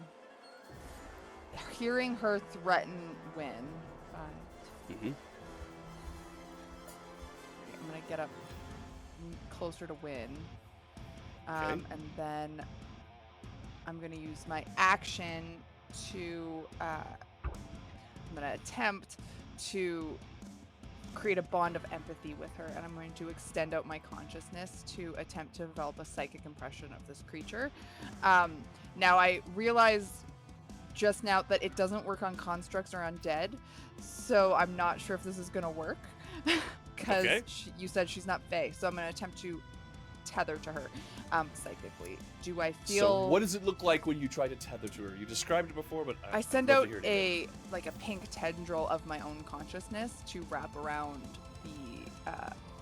It kind of heads from my heart to their heart because it tethers us empathically. So yeah, and it's just like a thin thread of pink magic. The thread weaves out from you, moving back and forth, and it reaches her and passes right through and dissipates on the other side of her. Does not take hold. Guys, Whoa. she's kind of like Hugo. She's not really. She's dead. She's not dead. She's undead. Or she's a construct, She- but I don't think she's a construct. She doesn't look robotic. Doesn't that mean that that your ability, that your attack would have landed on her, Win? Not for turn the faith. Oh yeah. No. But so you said turn the faithless. I didn't hear undead in there. Fey or fiend. Yeah, it's not Fey or undead. fiend. Fair yeah. fiend. Okay. It wasn't turn undead. It's turn the faithless. And then I guess as a bonus action, because I just remembered I have spiritual weapons. So I'm gonna cast spiritual weapon, and I'm gonna bomb my mace with its dead hyacinths right next to her, and take a swing.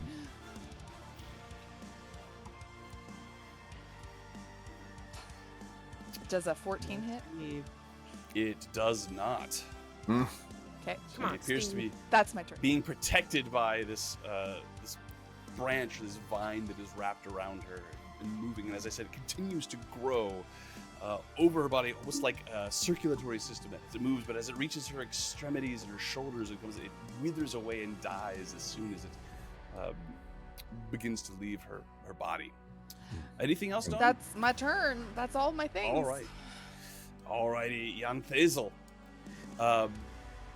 is looking down at herself and feels very empowered by all the things that just happened. She ducks out of the way of this spiritual weapon, and she raises up a hand. As she does, a mote of light begins to glow there. It looks like very, very bright, like you're beginning to look into the sun itself, and you have to turn your eyes away as she gets to the point where it couldn't possibly be any brighter. She lets out a scream and sends a line of fire straight down towards Wynn, hitting Wynn, Dawn, Jack, Milady, and Dusk. Oh my god. I noticed that we enough to were line up lined for up me. in a really unfortunate Yes. line. I counterspell. You counterspell. Nice. She counterspells. I counterspell.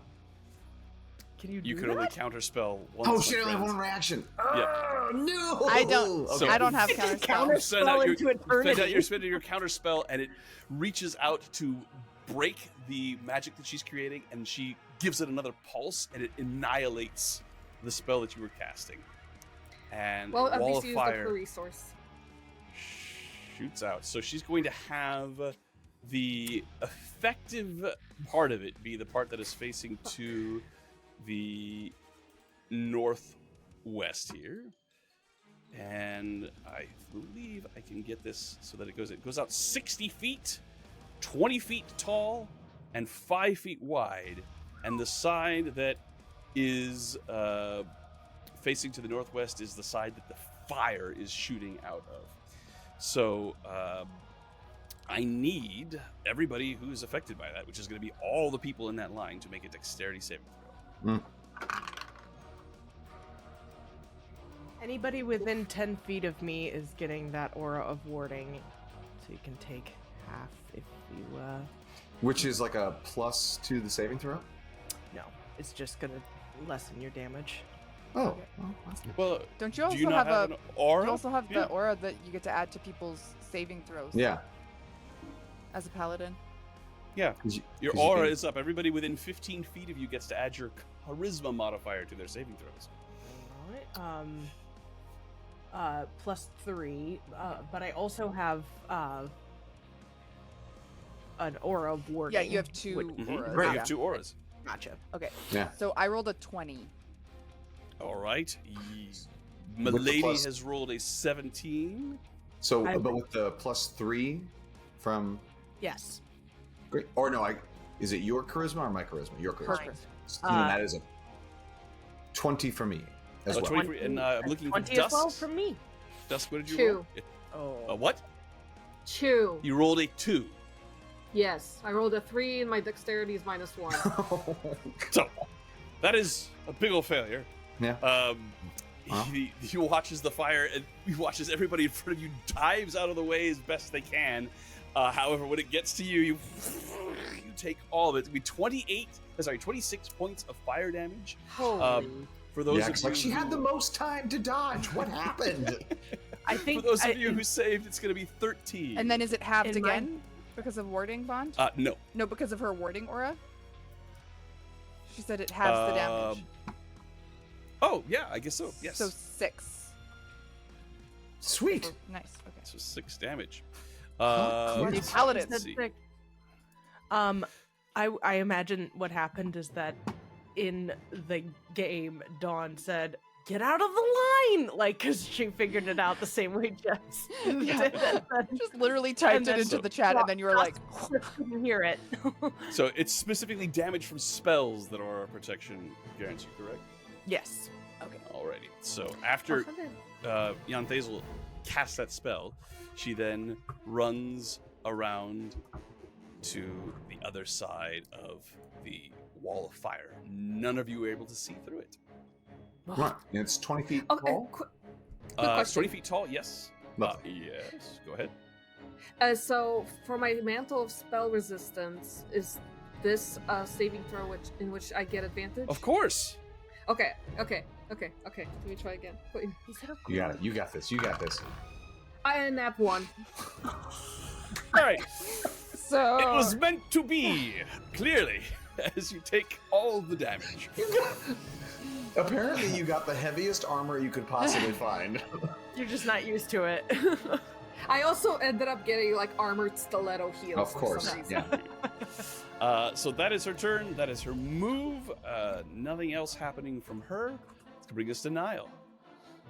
Come on, Niall. you're muted. You're muted. Denied. It's because I was sneezing. No. Sorry. That really changes what I want to do because now she's behind this gigantic wall. So I think that what I'm going to do is I'm going to have my my tattoo is going to flash, and I'm going to with my bonus action activate my Eldritch Claw tattoo, which makes my melee attacks have a range. Mhm. And with my action, I'm going to run up to the wall of fire and hide behind it. Interesting. Okay. That will be my my action will be a stealth, Go for it. upon which I get a 30. A 30. Wow, that's Wow. impressively stealthy. I am Uh, fire. Yes. That's going to bring us to I Jack. am death. Fantastic. Yuck. Thank you. Is Sorry. going to go ahead How- and How could I immediately forget? take to the sky, putting himself a handy 30 feet up in the air, which should allow him to see ya fuckstick. Jan Thazel. Yep, Yes, that's the indeed. one. 20 feet up. Yeah, I would say Yeah. you're able to see right over the top. No problem. Say, how dare you treat my friends so shamefully? And then he summons his giant eagle claw of his Bigby hand. It wraps around his hand and then enlarges as he extends it. He's going to cast Grasping Hand on Jan Thazel to rip her off the ground. Very nice. So With 8 believe orcas. that is a grapple check. Yeah. And if the target is medium or smaller, I have advantage on it. So, How tiny is she? She is a medium-sized creature. Huzzah. Alrighty then. Ooh. So, grapple for that, Sean, is athletics, I believe, yeah? Yeah, you have to make that athletics. I get to make whatever I want. Yeah. Alright, so that is going to be 15 plus the strength of the hand, which is a +8. So that's a 23. All right, she's extremely agile. However, she has failed with a 21. Ooh. So with that, I grasp her in the claw of my hand. This is and then- Big B's hand, correct? This Yes. is Big Yes. B's hand, yes, indeed. So I grasp her in the claw of that hand and then begin to lift her up. But Alrighty. she will take from the grasping hand itself 2d6 damage. I'm going to go ahead and use my special owly die. That's double 5s. So that's All right. 10 points of damage plus my spellcasting ability modifier, which I believe is 37. 37. No, my modifier I think is it's not spell attack. The modifier is +4. So that's gonna be 14 points of bludgeoning damage, and she is now grappled. You don't get to. Oh yes, there it is. Because you grasping. Got it. So did you grasping hand or did you do forceful hand? Grasping hand. All right. And this, yes, indeed, your spellcasting ability modifier is 14 indeed. God, thank you. And hopefully she's really bad at Constitution saving throws.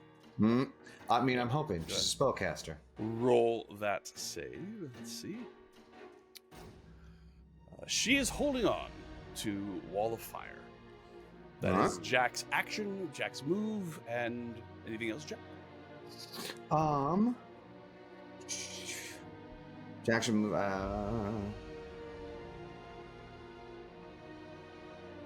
So when I cast it, and as a bonus action on my subsequent turns, well then there it is. All right then. So then, as a bonus action, I will sit there and inspire. Who is next? I'll say Dusk, and so I'll sit there and strum my bandor and be like, "Pick yourself up off the ground and shake off the dusk." Dun, dun, dun, dun. So Nice. Well done. Dusk. Okay. Is it an action for me to throw Hugo off his staff? Yes, for you. Yeah, for you to create the undead, the zombie that you get to create with. I think yes, it is an action. Okay. Well, first of all, I'm gonna move out of this fire. Okay. That sounds like a great idea. And is she currently hidden, or was it just the wall of fire? The wall of fire was holding her. How high up in the air is she now? So the grasping hand, I believe, is I can only move it on subsequent turns. So she is gotcha, because she's still on the ground. 5 feet in the air. So 5 feet in the air. Okay. Yeah. I would like to use the staff to cast Phantasmal Killer on her. Okay. Which would have advantage? No, it's a saving throw. Oh, okay. All right. So what is the saving throw? Wisdom 16. Alrighty. Let's see here. As the spell apparently takes effect, as she has failed her saving throw, the psychic. What is the form that you are? Oh yeah, what is this? Oh, it's a nightmare that only she knows. All right. So she closes her eyes within the Bigby's hand here, then looks at you and opens them, and her eyes flash with a iridescent orange. She appears to be immune to the frightened condition. As such, Phantasmal Killer has no effect on her.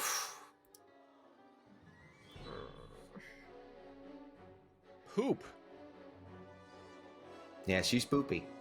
That's Yeah, that's poopy. Dusk's action. Anything else, Dusk? I don't have much. I don't really have anything bonus action. Ooh, no. All right, so moving on. I'm gonna just scoot in this direction because I don't want to be in line of fire. Alrighty, so all right, that's good, very good. Double checking the rules of this. I think actually she would still take the damage. She has to roll another wisdom save at the end of her turn to take the actual damage. The end of her turn to take She the just- actual damage, but she's not actually frightened. I'm gonna rule that has no effect. Okay. So, so sorry. That's gonna bring us to Milady. She is going to dash around and get right up here. All right, show me. To, I think you have to move her. Oh, Milady, of course. So she's gonna go to the south. Yes, around the So wall of fire. She sees Niall because he was in full view when he hid. But so she leaps over him. Pack tactics. And her Tactics. hop tactics. What is her speed? 40, and she's dashing. 40. So she goes the full 80. She arrives right next to Inthazel.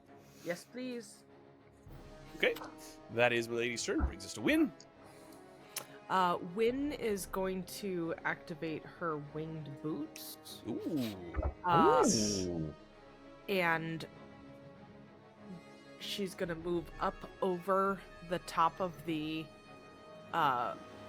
wall of fire. Mm-hmm. But she can't get back down, right? Because that would mean that she went 20 feet up, and so she could get halfway So back you go down 20 on the feet other up and then side. 5 feet over, and then you'd have to go another 20 feet down the other side, yes. Okay, so she's kind of over top of the fire, making her way over here. Don't but count you know what? Actually, I'm just going to dash and get all the way there. All right. You dash, get all the way there. All right. Do you go back down on the ground? Yes, to where she is. So, like, what, 5 feet in the air? Alrighty. Yeah, 5 feet in the air. That works. All right, that's gonna bring us to the accursed guard here. Let's see.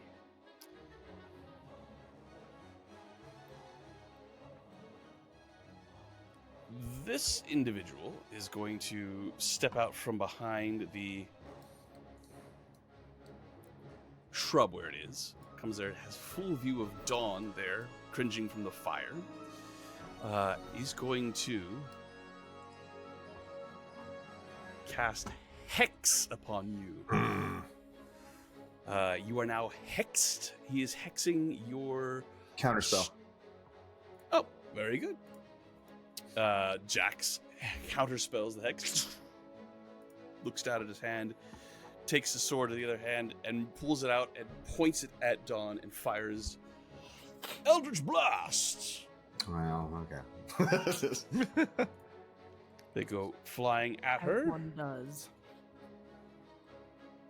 It's a natural 1 and a 19. 19 will hit.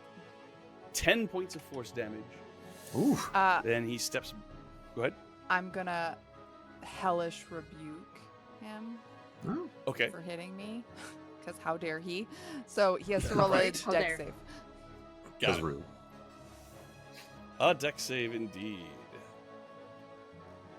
I think you're outside of 60. the aura, correct? Oh, yeah. Yes. You're outside of Wynn's aura for the spell, correct? Yes. All right. 15 is what he's rolled. So he fails. He takes 15 fire damage. 15 fire. Got it. Nice. You take 10 points of force damage from the Eldritch Blast. This- That's just the Eldritch Blast that I took the damage from. Yeah. Okay. He then goes back, somewhat hidden by the shrubs and the trees up there. The cursed guard that is in this little nook here, looking at you, Wynn, as you come down, reaches out with one hand, and his sword begins to glow in the other, and he looks like he's casting an Eldritch Blast, but then as the sword glows, he brings the sword into his hand and actually seems to penetrate his hand with the sword. The sword goes through his hand, and as he pulls it out, the Eldritch Blast ball in his hand grows by an order of magnitude, and he's going to use Greater Eldritch Blast on you as a massive ball of energy comes roiling towards you. Dear Lord. Fuck. Let's see here.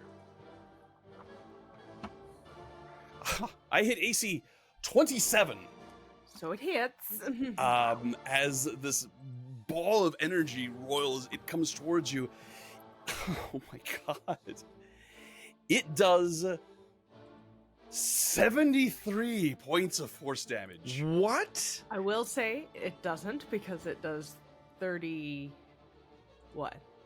7 instead? Because of the What's ward half of- what's half? aura. I think your aura helps other people, but not you. we double check that? Defenses, damage from spells, aura, warding, resistance. Beginning at 7th level, ancient magic lives so heavily upon you that Yeah, it says, there you go, you and friendly ward. creatures. Oh, yeah, excellent. Whew. Oh, So, that's yes, I was All like, right. Oh, tiny baby. your Oh, 10, no.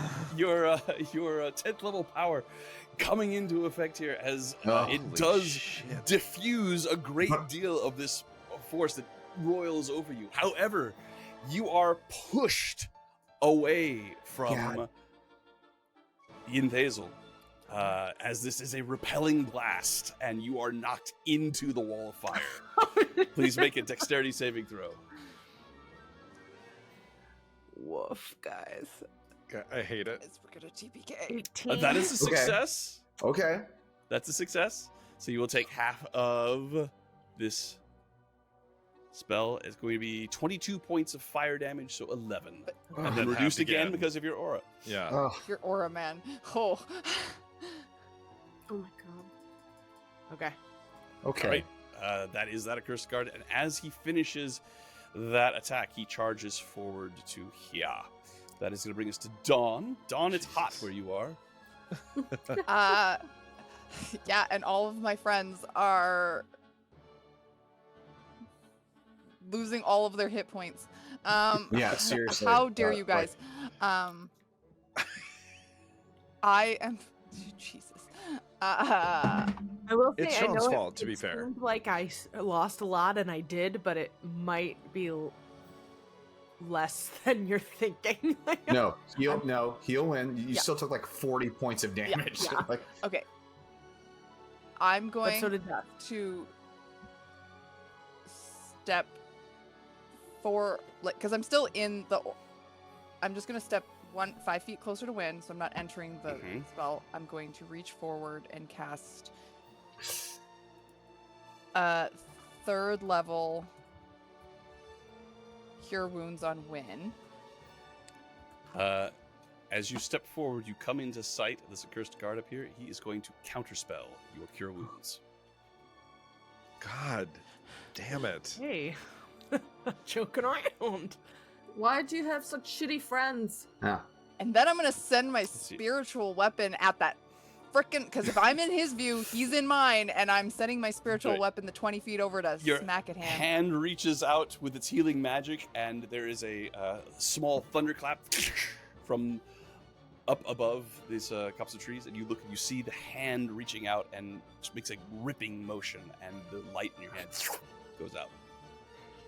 And I'm just gonna like growl a little bit, and then my hand's gonna whip out, and my mace is gonna just go flying towards him and take a swing at him. All right, you can move it 20 feet, Yeah. which is in range, so go ahead and make that attack. For 14 again. 14 misses, easily dodges it. And then I'll use my movement to get out of the fire because I'm smart enough to know I shouldn't be standing in fire. I'm not sure under my turn. That's going to bring us to Yanthazel. Yanthazel is going to Misty Step out of the Big B's grasping hand up onto this rock here. As she reaches there, she is going to...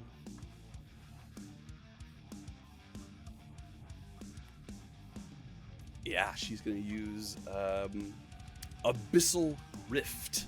She reaches a hand out, and a little glowing mote of light begins to appear that begins to crackle with green electricity.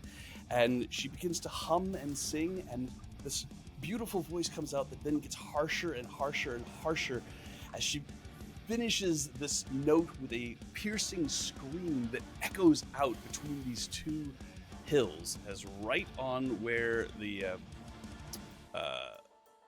wall of fire is, she is going to cast Abyssal Void. What? I need... I hate it. Let's see. Is that a Not concentration spell? Abyssal Rift. That is not a spell at all. Oh. She just has created this. She was only... If it was a spell, she wouldn't have been able to do it because she used her bonus action to cast a spell.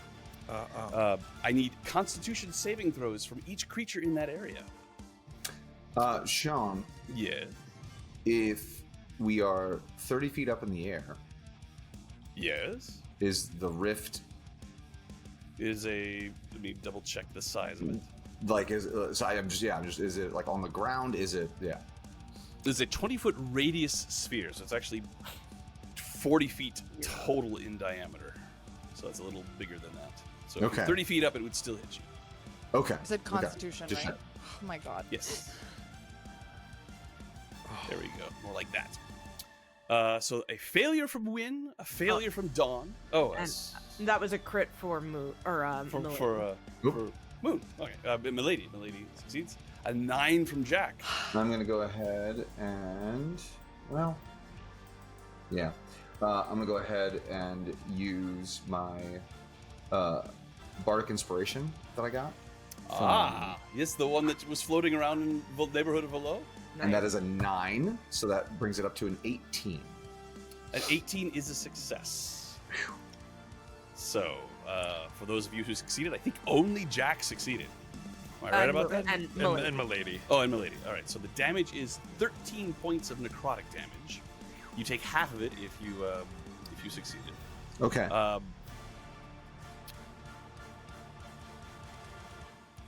But then what? And let's see here. Am I okay? just a second. Just a second. She casts that spell and it just disappears. Possible there was another thing that could happen, but it did not. All right. What does that mean? I know, I hate it. For me to know, and for you maybe to find out, if dice tell us differently. That is Jan Thazel's turn. Jan Thazel's turn brings us to Nile. Okay, well, she keeps moving out of my range, and I have no ranged weapons in this land. So I'm going to use my You have action. your Fate Gripper. That's true. Oh, I'm gonna do that. Okay, let's see. How far am I from her? My measuring tool.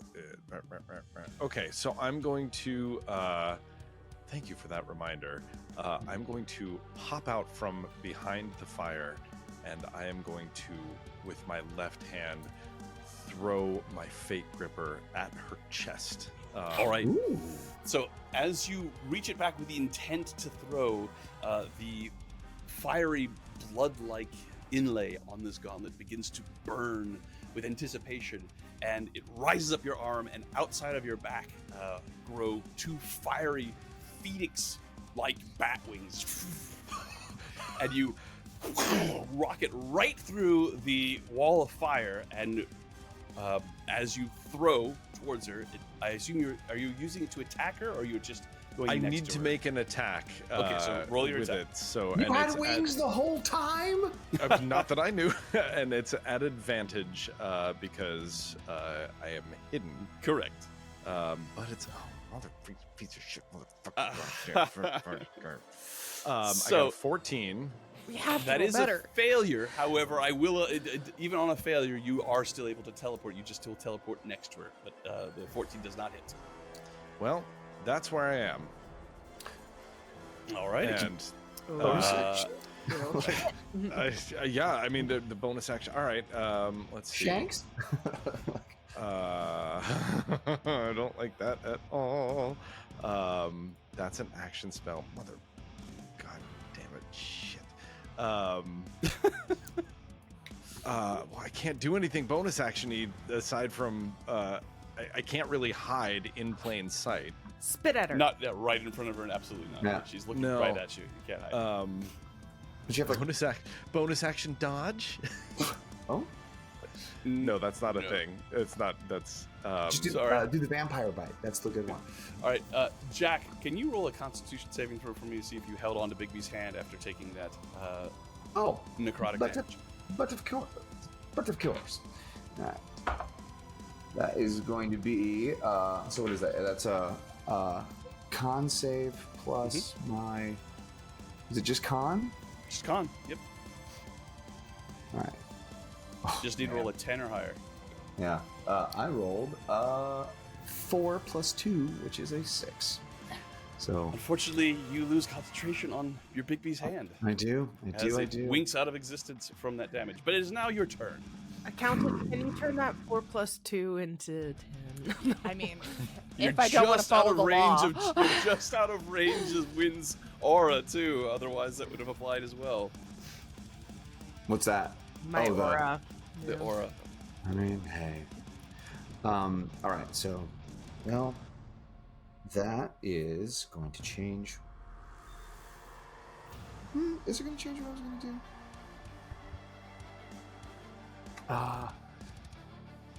Yeah. So I'm going to go ahead and. Yeah, I really don't like this chair. same. Honestly. Yeah. Same. Yeah. Wait, Jack, can I double check something? What did you roll? What was your total on that con save? Uh, 6. 6. Yeah. 6. All right, so even with Wynn's aura, it would still have failed. Never mind. Yeah. Because I think double check when your aura is 15 feet, because you would be within 15 feet. He's 30 feet up. Sure. Oh. Yes, of course. Well, then never mind. Yes. You're well out of Wynn's range. I should put a little icon on you The reminding me. joys of being a flying creature is that you often put yourself away from other individuals. All right. Yes. I'm gonna go ahead and I'm gonna put. So, Sean, I'm gonna. I am like having seen Wynn get hit and thrown back. I'm gonna go ahead and do like the crackling blue energy funnels around my arm, and he's just like, I swear to God, I will bury you in the oubliette where no one will ever remember your name.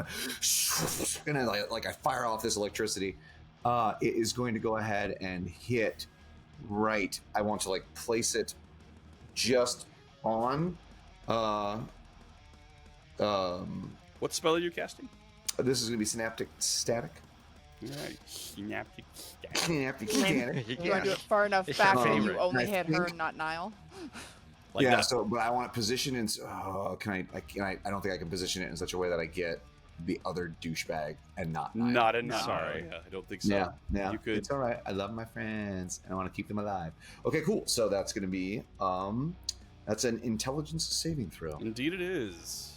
You gotta beat a 17, my friend. Let's see what I got. Intelligence. Oh, that was the wrong thing. There we go. Roll that. An 18. Oh.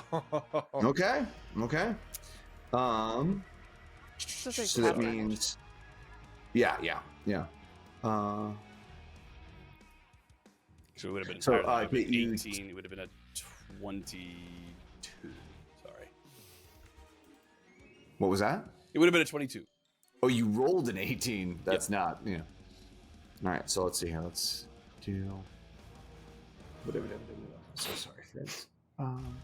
Takes the I'm half having- damage, but she's not affected by the lasting effect as this explosion of psychic energy lends itself to the Yeah, absolutely. So like this light electricity storm that is happening around you. seems to crackle around. So that's It's 8d6. Please Oh, roll. those are some Nice. good sixes. It- Good it's dice. 8d6. You need another 2d6. yeah. I in there. got 2 more, Yeah. right? Yeah. Woo! There we go. 34. Total was 34. Thank you. Half to 17. Can I play every game with you? This literally happens in my Tuesday We game got you. too, Here, is I'm explain, always doing the explain. math on Yeah. the Tuesday. Just You she's just so fast. amazing. Yeah. She who drops concentration on Wall of Fire. So that's something. Something big. That's a big something. Like something. All right, that's Jack's turn. That's, That's going a to bring hell us of to something. Dus. And, what's the next and turn? then as my Sorry, it's bonus probably- action, I'm going to go ahead and give an inspiration to win. All right, inspiration to win. I'm like right in front of her. Seriously. Dude. It's okay. No. He said it. I'm just giving you shit. Love you so much. You called him by Alright. his Francis I did. earlier. I did. Yeah. You dead named All him. right. It is now dusk. Okay. Remove 5, 10, 15, 20, 25, 30. And then from here, she is. Okay, so I would like to use my third aspect of death tier. So as a bonus action, I'm forcing her to do a charisma saving throw. So that would be a charisma of 16. All right, what is this power you're using? So if she fails, she will be cursed and haunted by an undead spirit Oh, I love that. until the curse ends, or I use this feature again, so she could be cursed for A long time. What is this save again? 16. I mean, what is the what Charisma. Charisma. Charisma. Alrighty. Very on brand for Desk. That is an 11. I was going to say, gotta have that somewhere. Okay. While cursed in this manner, Hell when a yes. creature attempts an attack roll, saving throw, or ability check, it rolls a d6 and subtracts that amount rolled from the result. All right. So over her, all of a sudden you see kind of like this visage of like this ghostly outline of Dusk behind her with her head on her shoulder, holding on to her arms. Just sort of weighing her down. That's Have you cool. ever Yeah. seen that old now horror movie Shudder or whatever? Yes. That. Yes. That's Your old, isn't honor. it? Yeah. Nice Milady. pull, Tessa. Oh, that's just my bonus. Oh, action. I apologize. Dusk Let us is go back in terrifying. time. Yeah, What do Dusk you do is next, Dusk? Badass. Okay, and then I am going to use my Divine Wrath. Mhm. So it is necrotic damage. I am going to roll to here. That is 19. Okay, so 19 plus stuff. Does that hit? It does. It does hit. I just want to make sure that that was a bonus action that you did before and not an action. Yes, Okay, yes. yeah. And the third aspect is as a bonus action, you Got can it, force got a creature All right. to do a Christmas saving. So yeah, that hits. Okay, and then I'm going to do 1, 2, 3, 4, 5, 6, 7, 8, 3, 9, 10, 11, 12. Okay, so oh my god. Soka probably doesn't know what we're talking about. Roll 1, 2, 3, 4, 5, 6, 7, Speak of it. That was so close. 88. 88. Nice. 39 points of. Oh my 39. god. What kind of damage? Necrotic. Oh. Uh-oh. You were a beast. Uh-oh. Yeah. Uh-oh. Look at the look on Sean's face. Was he Yeah. smiling? Immune. or Does something. not appear to do as much damage as you were hoping it would. So that's going to be 38. Right. So it's going to be 14 points of no, Oh. 19 points of damage. 19. Yeah. Okay. At least that's still Yeah, well, damage. As this ability takes effect, and you watch as some of the green vines that are growing from within her wither away, revealing now clearly necrotic flesh underneath. Ooh, Okay. That is undead. now brings us to Milady. If anyone would like to find religion in like the next 3 seconds, that would be fantastic. I got radiant damage, baby. I So already found religion, Jack. Milady will run on over here with her Mhm. movement, and then she will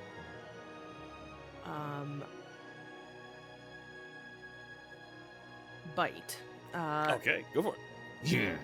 She's biting this fella here. Yes. No, I'm sorry. She's going to Yen. All right, so difficult terrain as Oh, she climbs then- up the rocks here. So I think hold she might still 5, have the movement. 10. Yeah, she does. No, 40, right? 40? So, if it's difficult. So 5, 10, 20. 15, 20. So that's yeah. So she gets Oh, to yeah. there. She gets to there. That would Yeah, be where so she never goes. mind. Let's, she would go after something she could actually All get to. So let's So go yeah, for the runs to encouragement there. card Something she could with sink a her teeth bite. into. And that is a That's 8, an 9, 8 10, on 11. the die. Yeah. An 11, I'm afraid, is not going to pierce the armor of this accursed guard. Ugh. So she chomps and just gets a mouthful of metal. Alrighty. That's Milady's turn. Brings us to Win. Win is going to Misty Step right the fuck over here. Yeah, you Okay. are. Mm. She's finally where she wants to be. Yeah. And I had said that I was wielding my greatsword, but I will drop that and bring out my Sunblade. Ooh. So If you go drop right the behind her, great you'll sword. get flanking. I don't think she had the movement. I don't think she Oh. had the distance with the Misty Step to get there. But Oh, she never could mind. move there. You could move Well, there. Because Misty Step sure. is both. She rolled a 21 though. Yeah, 21. I'm good. 21, you're good. And you that is 9 damage because it seems that she is undead. Yes. And I'm gonna smite the crap out of this. Yeah, you are. I'm just gonna hammer that smite button. Remind me how many d8s I roll if So what at level level are you 2. smiting at? At level 2. 2. So that's going to be 3d8, but you get to add another 2d8 to that because it is 3d8. You get to add another Undead? oh god. 1d8 Yeah, 1d8 because- because so 4d8 total, but because it's a Sunblade, there's another die on there as well, right? Yep. Yep. So 9 For 6 the so win. 15. So Yeah. 4 more d8. Another 18. So a 18. total of You wield it two-handed? 18. That was it wielding two-handed, yeah. 27 altogether, Sean. 27. Thank you. Nice to have smart people in my group. Oh, 27. Math people, not necessarily smart people. The blade cuts through and she does buckle underneath it and looks at you with contempt roiling in her eyes. Oh, she Second didn't attack? like it, so here it happens again. I'm sorry. You bothered by it? Sorry, did you know? Crit, And then crit. 25. 25's a hit. Ooh. And I can't smite again, Can't. can I? You can. Yeah, you Every can. attack Are you you make. kidding me? Does. You got And a smite, Uh, and a smite, and a smite. Where with the crap? Oof. That was what? Oh, 7. how did that happen? That didn't add your modifier. yeah. That's weird. even so a little 3 bit. plus Super 5 bizarre. is 8. Plus you have to Yeah. roll 5d8 because the sunblade plus this. Okay. Oh, there. Is that Yeah, Is that that- worked. There Correct. we go. Yeah, the site that makes more 14, sense. There we go. 15, So 17, 14 18, 19, 20, 22, plus 48. I'm out of second level spell slot, so we're gonna go for the first level now. So that would be 3d8 smite, right? Thank you. Yep. So Cool. add 6. Nice. 38. 38. 38 points of damage as she buckles under that blow as well. You cut away an entire section of this growing mass that's coming out of her, and you can see the little sickle symbol on. This looks like it's actually been emblazoned onto her skin. You could see somewhere in here there is a remnants of a fae, but you could see now undead, and she looks a little, perhaps fearful, and she looks towards Jack, and you see a brief longing, and then she looks back towards you with absolute hatred. Oh. I said, and that will be the end of my turn, but not before I say, leave him or die. All right, brings us to the accursed guard.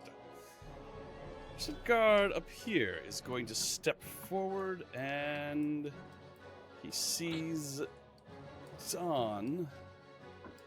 He is going to hex you, Dawn.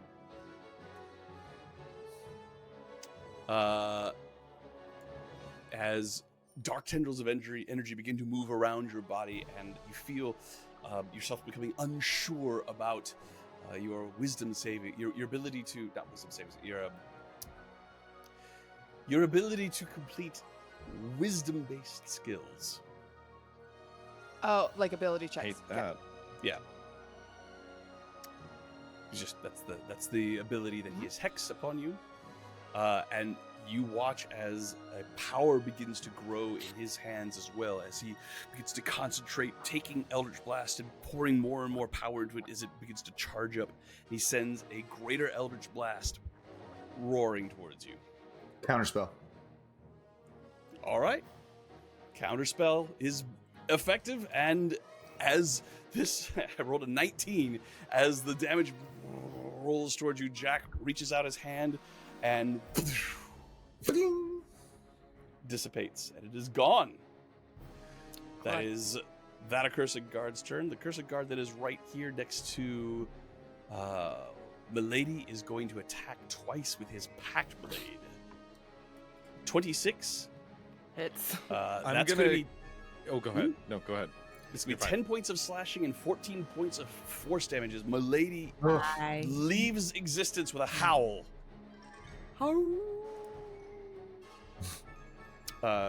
That is one of its attacks. 5, 10. Let's see. Where can I get?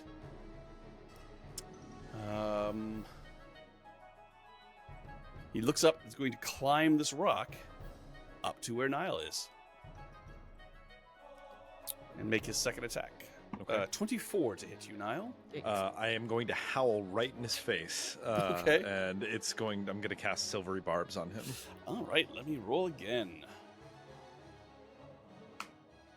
It's gonna be a 15. That is going to miss, and Right. I am giving myself the advantage. Very good. You have advantage for your next attack saving throw. What have you? It's gonna bring us to Dawn. Mhm. Okay. We need to see whether or not he gets back his greater Eldritch Blast. Yep. He does not. Okay. Okay, these guys, I don't like what happened last time I tried to heal my friends. Mhm. So I'm going to 5, 10, 15, 20, 25, 30. Move behind this bush so I'm no longer seen. Okay. And then I'm going to shoot out a beam of light right here. And a ball is just going to appear there, a pink glowing sunlight ball that will all of a sudden just explode in pink energy, and all of my friends will take healing. All right, mass Mass healing cure wounds. word? Ooh. Mass cure wounds. Aha. And everybody takes 13 points of healing. That Ooh. all of my Hot friends take dog. 13 points of healing. And then my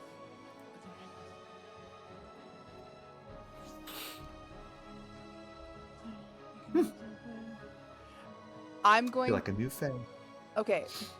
It doesn't Spiritual weapon doesn't say I need to be able to see the location that I'm moving it to and the person I'm attacking. So can I move it after that occurs? Well, just because it doesn't say that doesn't mean you don't have the when you see C and stuff like that, that is in addition to line of effect. So basically, if you can't see a target, you can make an attack where you think they are. You're just at disadvantage. With the spiritual weapon? Yeah. Okay. Can I make a disadvantage attack at the accursed guard? You can. That is Yep. nearest to it? Absolutely. I believe. Oh, in that you. was the wrong. I rolled at advantage, but 22 was my lowest of the two. No, it's what, well, that will hit. Yep. Make up for some of those 14s. Oh, and I rolled Apparently, good, that spiritual weapon has blind fight. Well done. 10 points 10 of points of force. force damage. That Very is going to nice.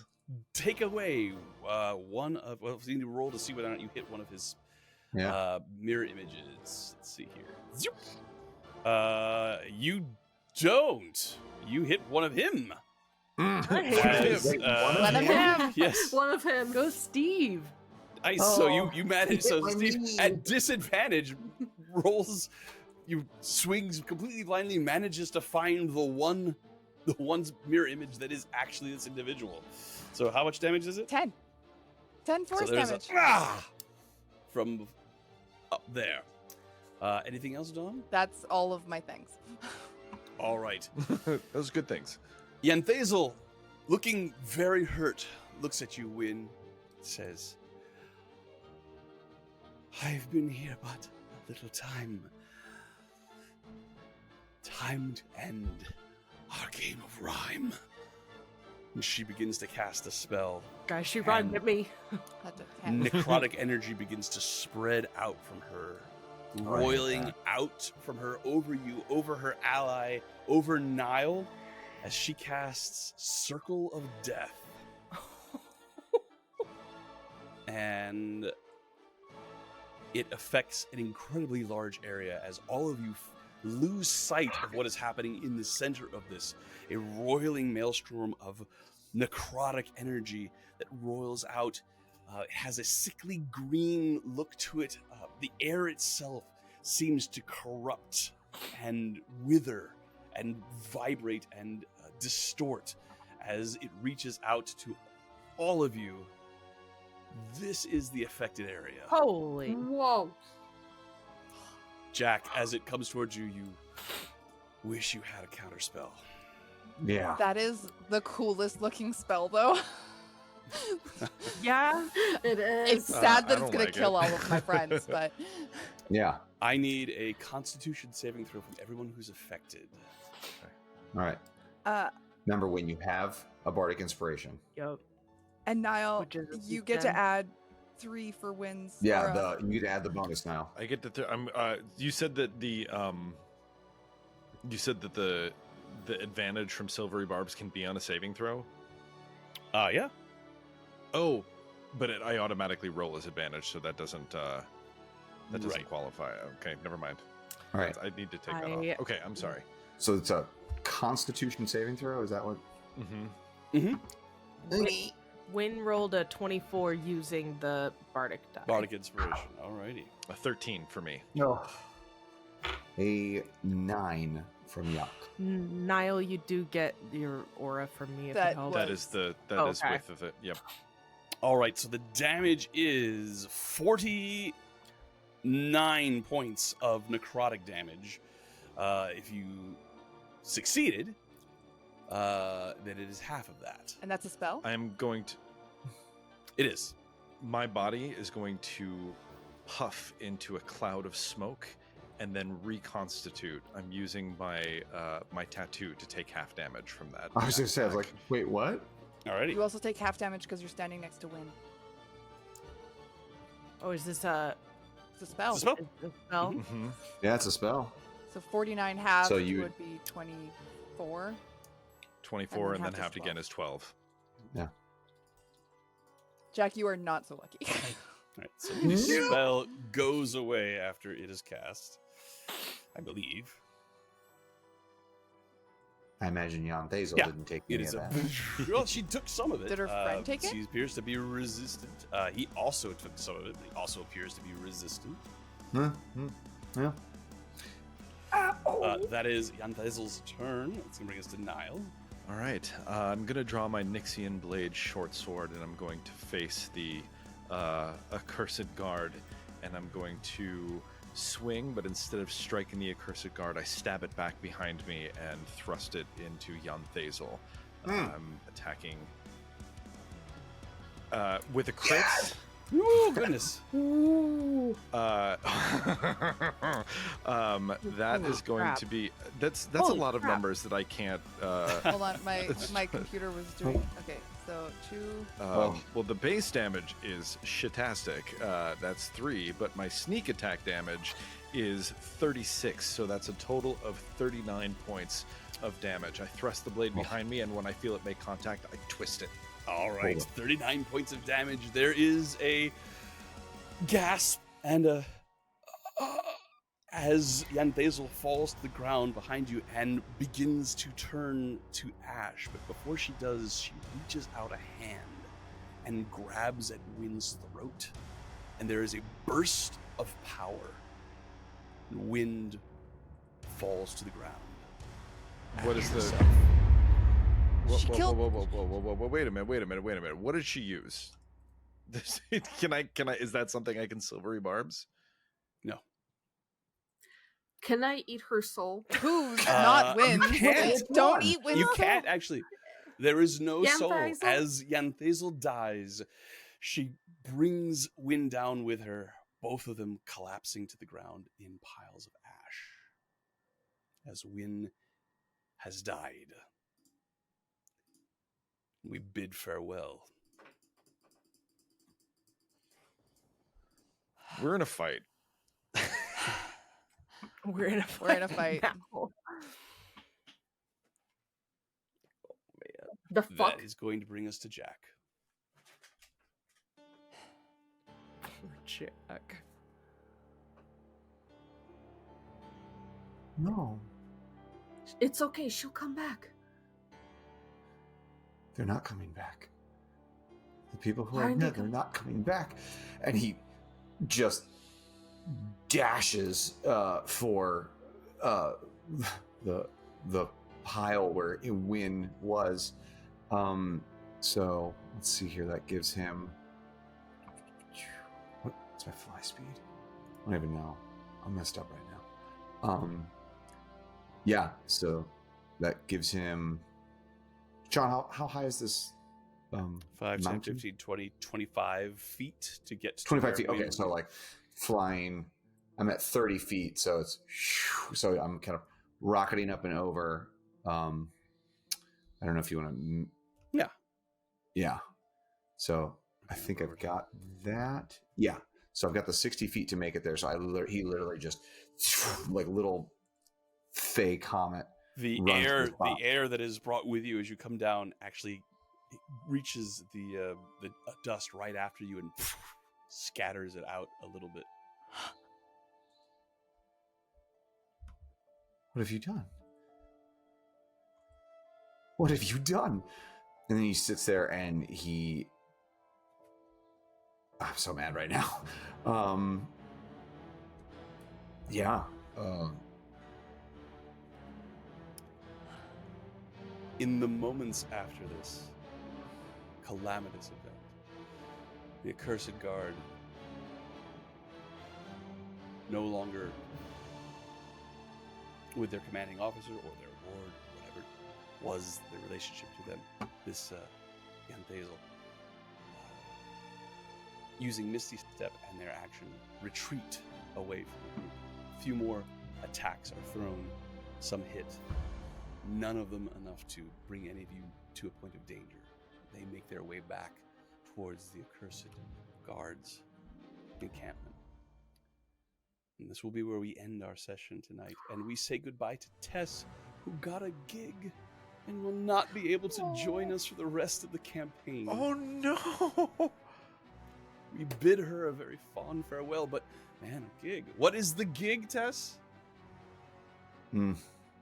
I'm understudying at the Cleveland Playhouse, which is just too good a credit and money. Which is our big kid Lord theater in Cleveland. Kid Lord theater in Cleveland. Yeah. So Well, that's amazing for you. It's incredibly upsetting I for our know. characters. Yeah. I just And hope I- you get and- answers about your daughter. And I do apologize, Oh. Samus and all those. Yes, indeed, incredibly unfair for me to just say she I'm dies. so mad. I tried to make it know, work with I the know. dice. I tried to make it work with the dice, but you guys are just too good. I know. And we ran out of time tonight. But yes, as she fell, Jan Thazel took wind with her in an To be incredibly fair, I was act of Very close petty to vengeance. death. Yes. like as she falls, do we at least like on the wind hear like a mommy or something? Like, Oh Nothing. god, how dare you? No, that's No. worse. Oh. Yeah, that's wise. Oh yeah, we're still. This is Severed Threads. And where Wynn's everybody thread- dies and Wynn's suck. thread has been severed, and this is the Black Ballad, where things are very difficult. But the victors go the spoils. All of you, except for Wynn, get to level up. Oh my god. I'm not happy. What? This is the first time I'm not I happy know. about it. So, Ugh. thank you very much for joining us. Thank you once again Oh. to Can we Storytellers take a level Forge. down and just have her back? know, I right? wish. I wish. I wish. Thank you very much to Storytellers Forge and Diamorte for sponsoring this. If you like the music you just heard, you can thank Diamorte for it. If you like this module, unfair DM hijinks aside, then you should get it as well. The information for both of these organizations can be found in our chat. You should definitely check out Ohio Shakespeare Festival, and I guess Cleveland Playhouse as well. If Yeah. you want a chance, at least, of seeing our lovely. Oh my Tess. god, gods forbid I go on. I don't. No, it is essentially like a one-woman show, and so yeah. Tess. Oh wow! What show is it? It's called What the Constitution Means to Me. So I'm learning a lot about the Oh Constitution. yeah. Oh, interesting. Mhm. If you like leather goods, such as the ones that Ryan and I are wearing, you should definitely check out Buckle and Rose. If you like cool stuff, you should go to Storytellers Forge Discord right now, mention Severed Threads in the chat, and you will be eligible to win something cool from them. If you go to my Discord, Medium Rare, and mention Severed Threads, then you'll be able to win some dice if you are one of the lucky ones chosen. If you like this setting and you like what is happening with this group, the last few minutes notwithstanding, Yeah, well, then you would be the only one right now. you should definitely check out the backer kit that Storytellers Forge has going on right now, because they are trying to get some funding for some novels to be written in this particular area, where we can see how they fared with the other individuals, other characters fared with their trials and tribulations here in the Sunless Crossing. If you like the art that you see for our characters, then you should definitely check out Kai. She's information for that is in the chat as well. And if you like me as a DM, I hope you do. I feel do. The last You 5 really minutes guilty. notwithstanding. Yeah. Yeah, I should toughen up. I should just say this. This is what happened. I saw the hurt in Samus's eyes when I said that. He was like, "What? He didn't even just happened." He just wouldn't have it. Was not having it. And I feel you. I feel you. It hurts me as well. Can I But steal anyway, your vibes? No, you can shut the hell up. That's par for the course for a relationship. I'm so sorry. It's okay. If you like this brand of Dungeons and Dragons and the way I DM, and you are looking for a DM like me in your life, I am for hire. Please check me out. Medium Rare. Let's chat. And Let's Play. Highly suggested. I think that is everything. Death matters, all man. It Wave sucks. a fond farewell to Tess. She will not be Love joining you. us next week, but the party will continue without her. Put I my love party you. in my heart. Bye, everybody. Bye, friends.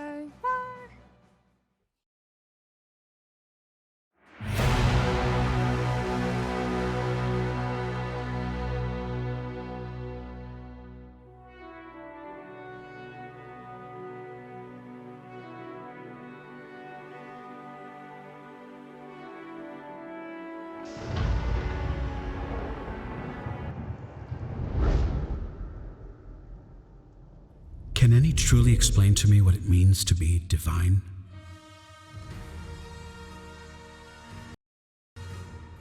These caterwauling holy servants have no better understanding of divinity or where their supposed power comes from than the very gods they worship themselves. Warlocks strike their deals directly with patrons. Wizards spend decades mastering their craft. Sorcerers are lucky enough to be born with it. A fighter wears their battle scars proudly to prove their mastery. Yet clerics only need pray to fall in line, recite the dogma, and raise the symbol of their god. A god who, in turn, parcels out the power of their self-proclaimed domain. My place in this drama is merely to highlight the problem, but the solution, the choice to act, must be someone else's. Perhaps it is you who will lead the divine orchestra to crescendo, or maybe you will simply sit idly by listening to the melody of a cosmos destroying itself. Either way, you will participate, willingly or not. Welcome to the Black Ballad.